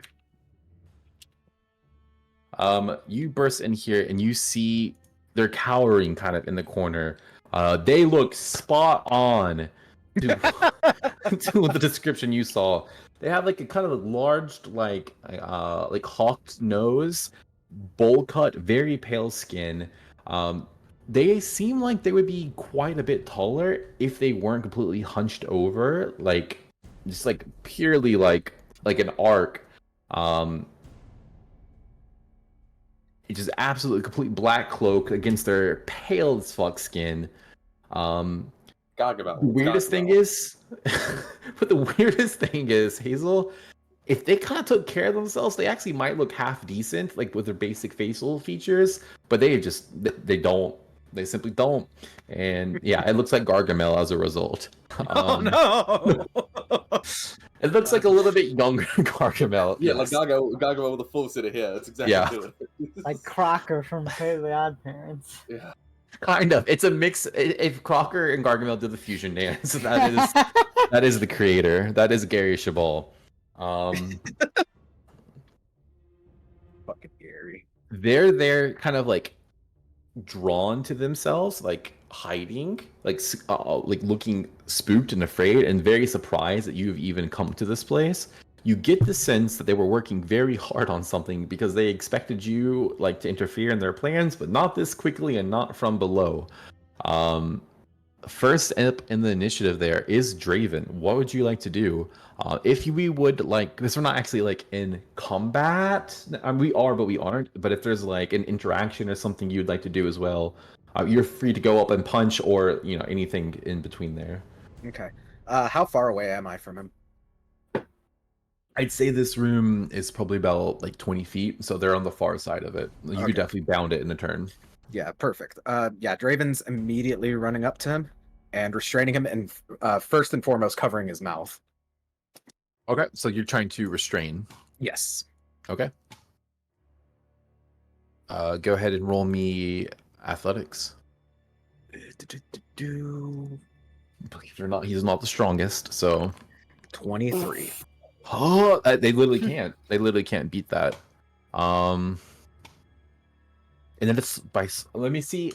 This margin is going to determine whether you can successfully cover their mouth as part of that, because that is not like an actual interaction. If it is a difference of 10 or more, I will say very successfully you cover. You had Okay. 23, right? So that Yes. means they need at least a 14. Okay. They have a -1 to this roll. I'll roll it in front of everyone. So 1d20 -1, 17. Fuck you, Gary. So it is not enough differential that you like firmly get your hand over the mouth, but they are grappled. They are unable to move at this time. Okay. With that successful, Draven's immediately dragging him back to the entrance to the staircase where we were. Okay, so how much movement do you have in total?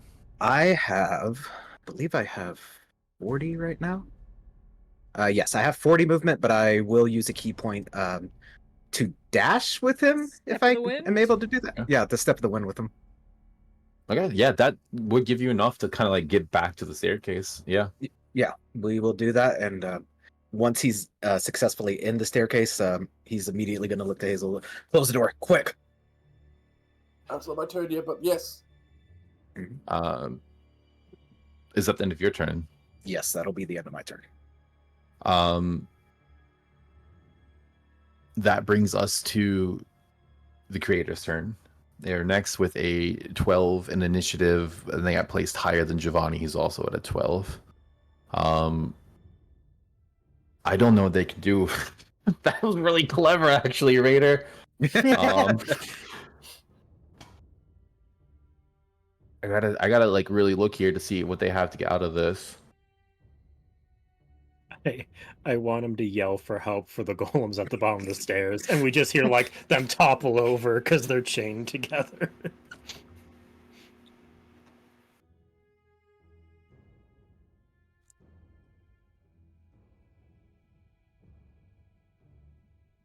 Guys, have we like actually We've come up with a smart completed. plan? Oh, actually did We've this, yeah. completed Did it. it well. We just gotta light it all on fire for our signature. Yeah, I mean, he's not like a super strong combatant.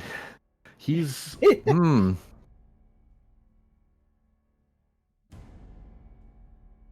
he fucked? Oh, He's at oh mini advances. no. Okay. Here's what he's going to do. He's only got one use of this. It's a once weekly spell. He's going to look down the stairs. Is going to start trying to wrestle their mouth like out from your hand, get their head out, take their arm, trying to like weave a spell as best as they can as you're kind of like pulling back against them. And you see like this sickening aura leave their body, and then like their face drains as it does. And they're going to cast, I don't even know how this is pronounced. I always Danse Macabre. Dance Macabre. Is it just Dance Macabre? I don't know. Yeah, it's a Devil May Cry move, so I am very intimately familiar. I want to say Dance Macabre, but then I'm like, none of the spelling looks like that though. That's what they're going to cast, and that allows them to choose 5 corpses and turn them into zombies, which they can then use their bonus action to mentally command. Guys, we gotta knock this guy out as soon as possible. Action the creatures will take and where they will move during their next turn. Regional characters guard a chamber. The thing I wanted to do super quickly to the group was to go back downstairs and throw all of the bodies on the meat hooks into the sewer. But I thought I'd be pushing it, asking to stealth back down, do that, then stealth back up. Would have been smart. But these are going to be like... I'm going to say, because there are no full corpses down here, that they're going to be like half movement speed zombies. Guys, they're like a set of like arms like pulling themselves up, essentially. But they're going to summon 5 zombies that are going to go... What I'm trying to find out is whether they go on their own initiative or not. We see command on a bonus action, so it sounds like they get their turns after his, given the bonus action command. Yeah, because you can use your bonus action to mentally command the creature you make. Well, it's a command to them. It just says they will move during their next turn. That's what I'm trying to read. That's what's taking me so long. I don't know if they get their own initiative or not.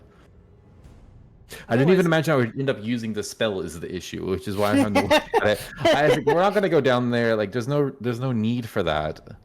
Maybe they just attack. I also didn't imagine we would be in here today to begin with either. So I'm gonna say they probably go after him if that's cool with everyone. I think it just makes it easiest, which is I usually do for things that you guys summon too. So yeah, I'm gonna say they go after him. That is his action.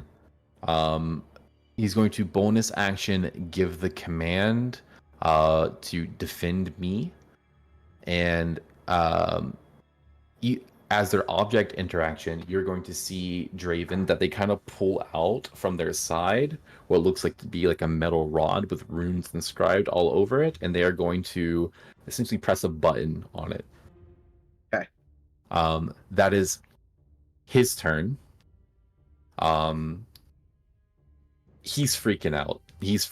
Is just thrashing in your arms. After that is going to be, I guess, 5 zombies. Let me pull up zombie stat blocks. Who's at the bottom of the stairs?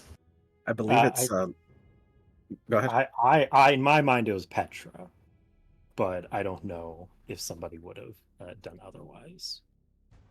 Only other person would be Lion Moon. Yeah, I don't know. But also, if these are half-speed zombies, I think they'll have 10 feet of movement because I think they're real slow. Zombie is 20 feet. They're I don't know slow. I don't know if I'm concerned this round. They're gonna have to dash to reach someone, for sure. But you see Petra, they're like, some of them are like, one of them's like a pair of legs, essentially, just kind of walking up to you. One is like one arm and like a torso and a head that's just kind of like on the ground, crawling its way towards you, kind of pulling itself as best as it can.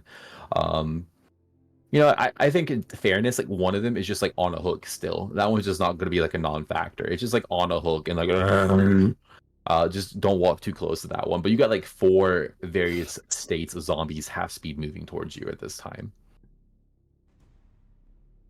That's going to be them. So they dash up the stairs? They are dashing towards the stairs. Yeah, they're at this foot, essentially, basically. After that is Giovanni. Giovanni will go ahead and he's going to try and make a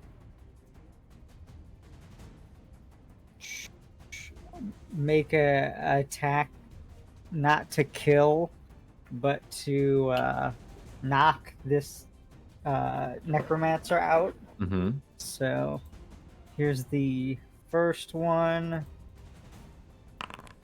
Is 11 to hit?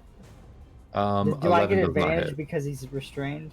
No, he's grappled, not restrained. Okay, yeah. And then I'm going to action surge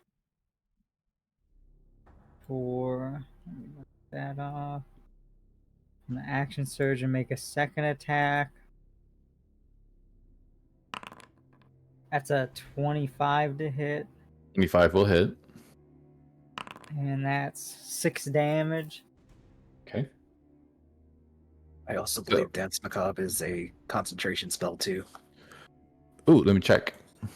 It is, yes. So he needs to make a con save. Which just needs a 10. Son of a bitch. We punked this man in his own home. We came out of his fucking toilet. Kidnapped him. Unsurprisingly, his con is not good. It's a -2. So, all right. Like, I've described him as like the Weasleiest little dude ever. He does not have a strong con. It's a 7. That was a 7 -2. Fails. You see, Petra, these things are like shambling towards you, and just go limp again. Fucking great. Doesn't have to be like not like a big bad, but like a kind of a big bad, like a middle-ish bad. It's a fucking chump now. All right, Giovanni, what else you got? I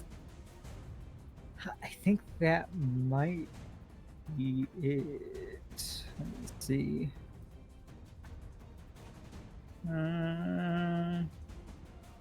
Yeah. So I still only have 1 attack. Yeah, that will be my turn. All right, Petra. Can I get up to him in this stairwell, or am I just kind of stuck in the back? You have a lion in front of you, right? If not for that, I would say yes. But there's like a full jungle cat on the stairs in front of you.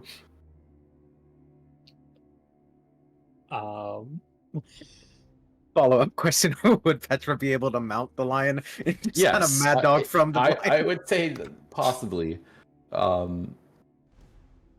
Yeah, but you have a full lion on the staircase in front of you, between you and the target. I want to get up on Lion Moon. I want to pull out a dagger. I want to try to throw it and hit the rod out of his hand. Interesting. Okay. I'm gonna say this is his AC +5 to do this successfully. Yeah. I'm not expecting to make it, but if I can't get to him, I have to do something. Yeah, 12. I don't think 12. would do. 12 is not gonna get it, unfortunately. And I have no bonus actions. Oh wait. No, I'm gonna do it. I'm going to use my Favored by the Gods to add a 2d4 to that attack roll. Okay. It's possible. Hey, I'll tell you right now, I'm using they have 2 ACs essentially. I'm using the lower because like they have mage armor, which doesn't affect what they're holding. But I'm adding a +5, so 17 is your goal. Okay. 17. Altogether. 17. Meets it, it beats it. You throw the dagger with expert precision. Feel like you're about to miss, but the hand of God swoops in and angles that dagger just a little bit differently. You see it nicks the top of his thumb, cutting it, which causes it to just reflexively release and drops that rod to the ground. And I'd like to imagine Draven just kind of like looks over at Petra like, what the fuck? I feel like Draven would kind of look over and just be like, yeah. That's my mom. Yeah, that's my turn. I'm gonna stay on top of Lion Moon. All right, nice job. Moon.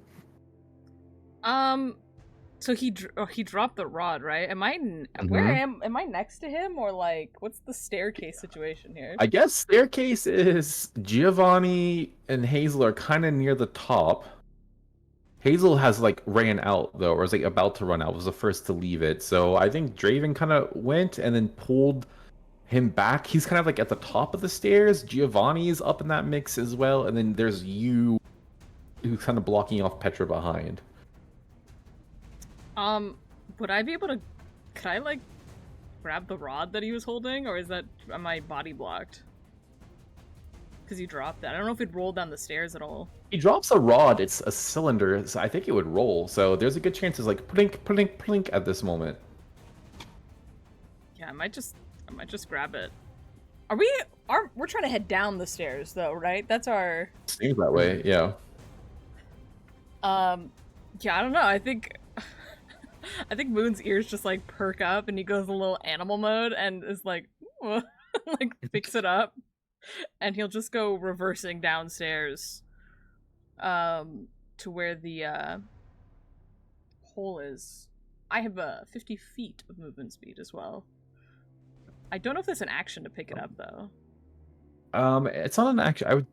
I'd say it's not an action to pick it up. The issue is that you have to get it. Oh no, Petra's on your back, so you with Petra you kind of grab it in your paw. No, my mouth. Your mouth, sorry, your mouth, and you start going downstairs. Yeah, mouth makes more sense. And start kind of heading down the stairs. That's my pose of like this. Just like grab it and kind of walk with it, you know. Yeah, you're able to do that. You could even get down to the hole itself, I think. I don't know how big the hole. I don't know if I could get through the hole or do you just mean get to the hole or go down? Get to. I think you're too big to go down. Okay. I'll just get to the hole, I guess, with the device in my mouth. All right. After that is the flesh golem's turn. You see those of you who are still up there, which I guess is everyone but Petra and Moon, right? Everyone kind of would have a view of this room. You see its eyes kind of open wide with like a blue shine to them. That's almost like electricity crackling behind it. It kind of turns its head, looks over. It begins to stand up. This one is on the smaller side compared to the other golems that you've seen. Stands at about like a cool 6 foot. And just kind of stands up from this position and walks towards, who do you think is closest to it? Probably Hazel, because I imagine Giovanni's still in. Hazel moved forward, Giovanni's still in the staircase, and Draven moved back to the door. So I imagine this kind of like, all three of us are pretty close, because I imagine we're all beating the shit out of the dude, but I think Hazel's just edged out of the door frame towards it. It comes up to you, Hazel, drops to one knee, bows, and calls out, "Master." Are we still in initiative? Mm-hmm. And you're next. Oh!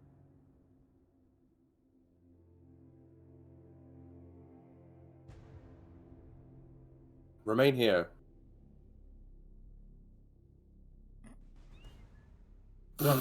Does anything happen? You remain here as you order. Their voice sounds almost like gravel, like and strained, but fully like intelligible. Like you can fully understand what they're saying. Like a heavy smoker. Like a heavy smoke, like one of those cancer ads, you know? Yeah. Like a vegan style. Jesus Christ, that was good, That's GC man. really good. You can voice the golem for now on, GC members. Yep. You command it to stay there. That's your bonus action to do so. It works Okay, just so- like kind of like a summon creature. You give it an order as your bonus action. Do I feel like I'm just the first person to say a word, or does I feel like it's because it looked at me and bowed to me? You Is it feel like like it's I'm the baby first person duck. that It baby saw? ducked you. Like it imprinted on you. You're the Okay, first one that it saw, which was not meant to occur. But you jumped Gary so quickly and so unexpectedly that there was no way that he had the chance to get this up and ready. A peek behind the screen. What was meant to happen is you guys were gonna have to come in here, and he was like finish the golem, like kind of like Iron Man style, like in Iron Man 1, where like it's like the loading bar, and he gets it out and busts that shit at the last moment, and then it was gonna rock your fucking world. But so the expediency with which everything happened, I'm like, no, that doesn't make sense. At the very least, he's gonna have to like take a round to do it. But then Draven pulled him fucking down the stairs, which I also didn't expect. So, it is now Baby Bird imprinted on you. Yeah. Your turn, Okay. Hazel. Bonus action to say that it seems responsive, so I turn back to Gary, who were all kind of ganking. I grab my longsword by the blade, so this is like Flavorant is doing like, non-lethal damage, and I'm just gonna fucking crack him across the jaw with the pommel to try and knock him out. Roll to hit. Target cannot be found with macro. Unfortunate. I would just roll a d20 plus 7. Is that when you should do it from your sheet? It won't let me do it from the sheet. Mm. Oh, I just lied to your face. 17. 17 hits. I have a shield, so this is one-handed. 12. You turn down. You see Draven has Gary here. I'm not gonna keep calling him Gary too, because he's a fucking chump. He deserves to be Gary'd right now. You go up to Gary. You take the palm of your sword, just crack him across the jaw. Head turns unnaturally and just limps unconscious. Unconscious, cool. Okay, so I didn't kill him. Oh. Let's fucking go! I said it to the rest of the group. Draven kind of like drapes As you Gary wish, over. master. Thank you. You beat me to it. I was literally about to make a comment. You say, let's Gary to go. You see the golem actually stands up as if receiving a new order and is ready to follow you down. Are we cool with this? Because I kind of am. Kinda. We'll talk about it when we get down there. Okay. Yeah, Giovanni's head down.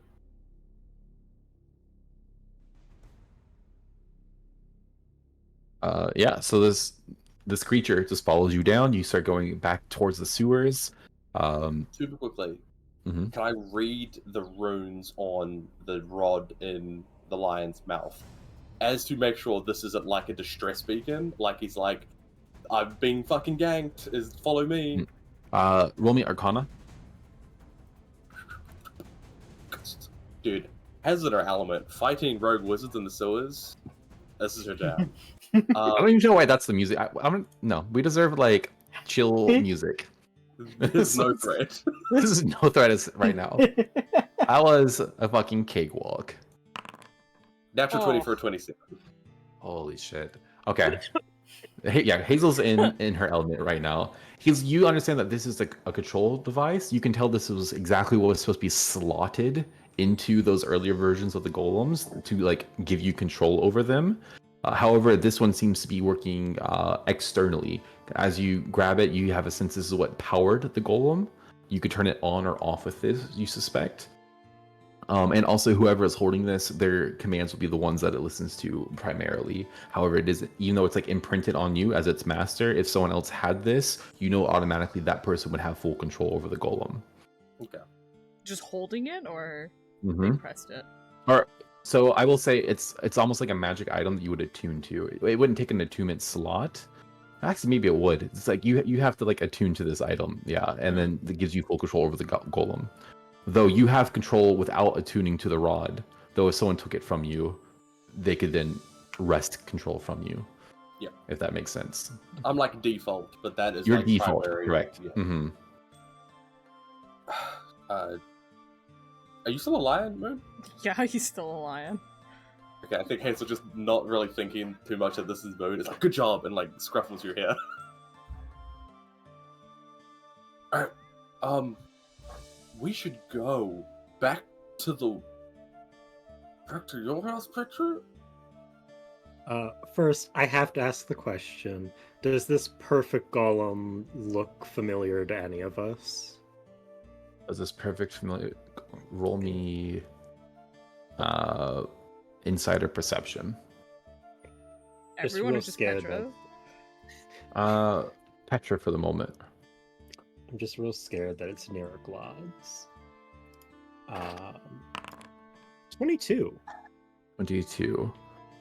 It does not immediately strike you as being near Galons. However, it does look like someone familiar. Oh no! Wait, is it Mindra? Or is it one of my not. children? It is not Mindra. Oh no! Oh no! Is it my son?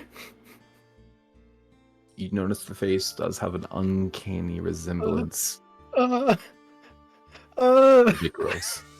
Oh, uh, oh. uh, I think you guys see Petra like walk up to the perfect golem and like put a hand on the side of its face, like, and like her eyes water up. And I think she actually like snatches the command rod from Moon. And you see she takes a deep breath. Yes, let's go back to my house.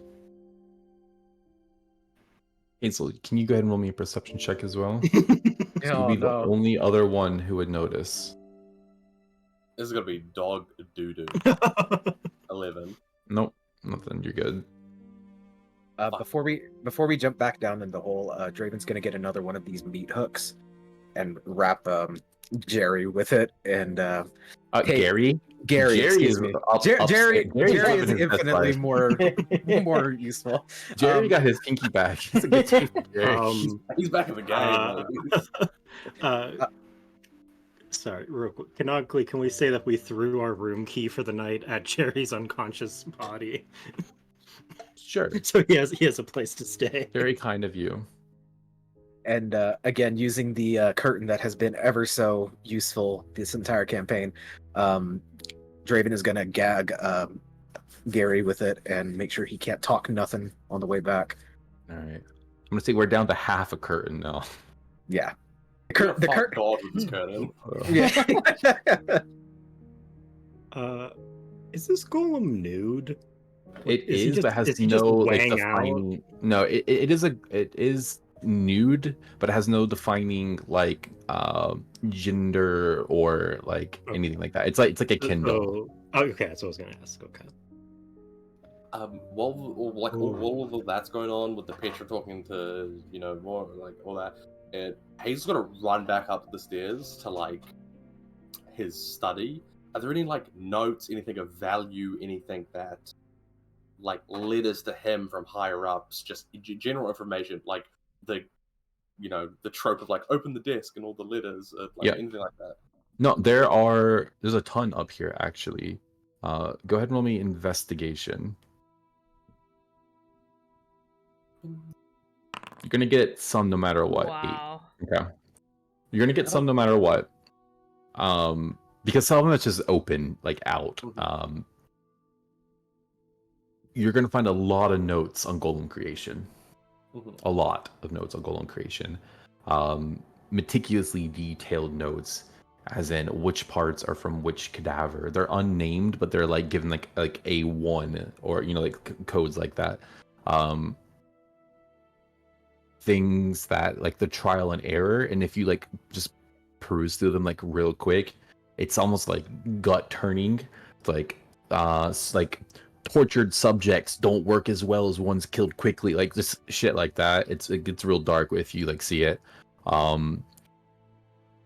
There are also correspondence letters, like you could tell like it like handwritten between some people. We won't go into like all of what's in there yet. You have to take some time to look through them. And you also see what seems to be a like fleshy leather tome of sorts, that has like inlaid gem in like the middle of it. Right. In one hand, she's gonna grab the letters and the tomb, and the other hand, she's gonna grab all of like the notes, like anything she would deem as like sacrilegious text, like illegal magics, like all the how to build a golem and shit like that. Shit that she's like, no one should ever need to know this information. She's gonna grab all that. She's gonna run downstairs and she's gonna be like, "Petra, can you burn this?" Before we get to that, Hazel, you jumped the gun just a little bit. Oopsie. As you grab that tome, please roll me a wisdom saving throw. Why do I always get cursed in your fucking I'm going to game? tell you right now, it's not a cursed item, but please roll me a wisdom saving throw and do so with disadvantage. Oh no. I think I know what that is. Do you know what that is? I I really want to might. know what your theory is. I'm curious. What do you think you see, man? Necronomicon. It is not the Necronomicon. Yeah, Not okay. necessarily. Not necessarily. Not Necronomicon. necessarily. What did you get, Hazel? 7. Great. Great for me. Someone's got to go right for me. Hazel, as you grab that tome, like your hand touches it, even though this is like your like artificial hand that you've reached out for, like you even like I think specified on purpose, but that hand is fueled by magic, and you feel magic course through this book into your arm and into your body, and your like vision goes black for a second, and then you find yourself no longer in the room that you are currently standing in. You find yourself in a jail cell, cramped and dirty, and you see yourself standing there face to face with you think is a woman. They're also in like the oldest withered like plain white like gown, black dark hair completely covering their face, and they kind of just like look out with one eye at you. Hazel, that's your name, isn't it? I'm not supposed to be here. No, you're exactly where you're meant to be.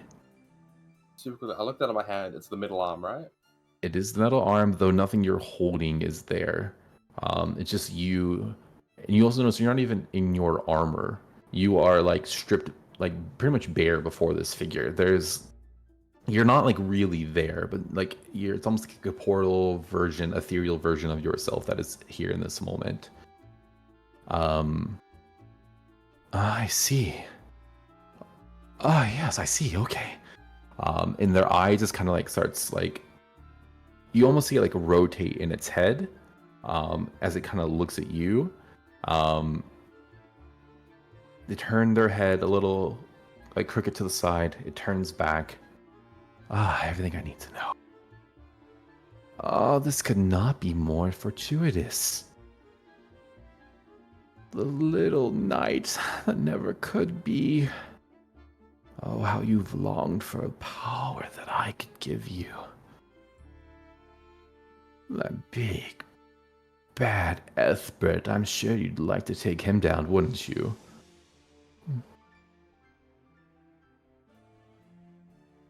Oh, yeah, but I don't want to submit that to you. I already know your answer. Asking is just a pleasantry.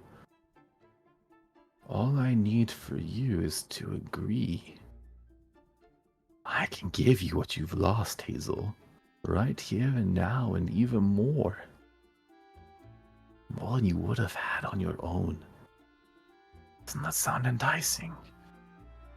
Who are you? The answer to everything you need.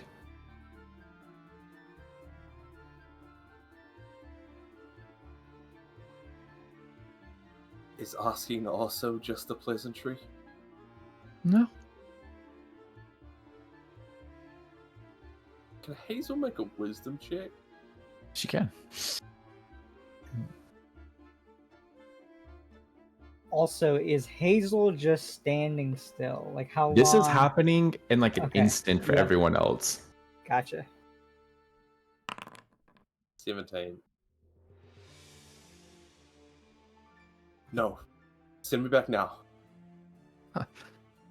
I knew you'd refuse, at least the first time. I'll be here if you need me.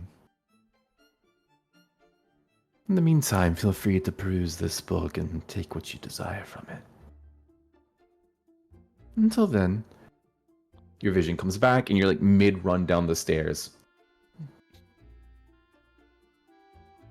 Petra, burn these? Hmm. Just referring to the notes on the golems, the letters in the book still in her middle hand. Petra takes them and puts them in her bag. I think Hazel's too preoccupied to care about that.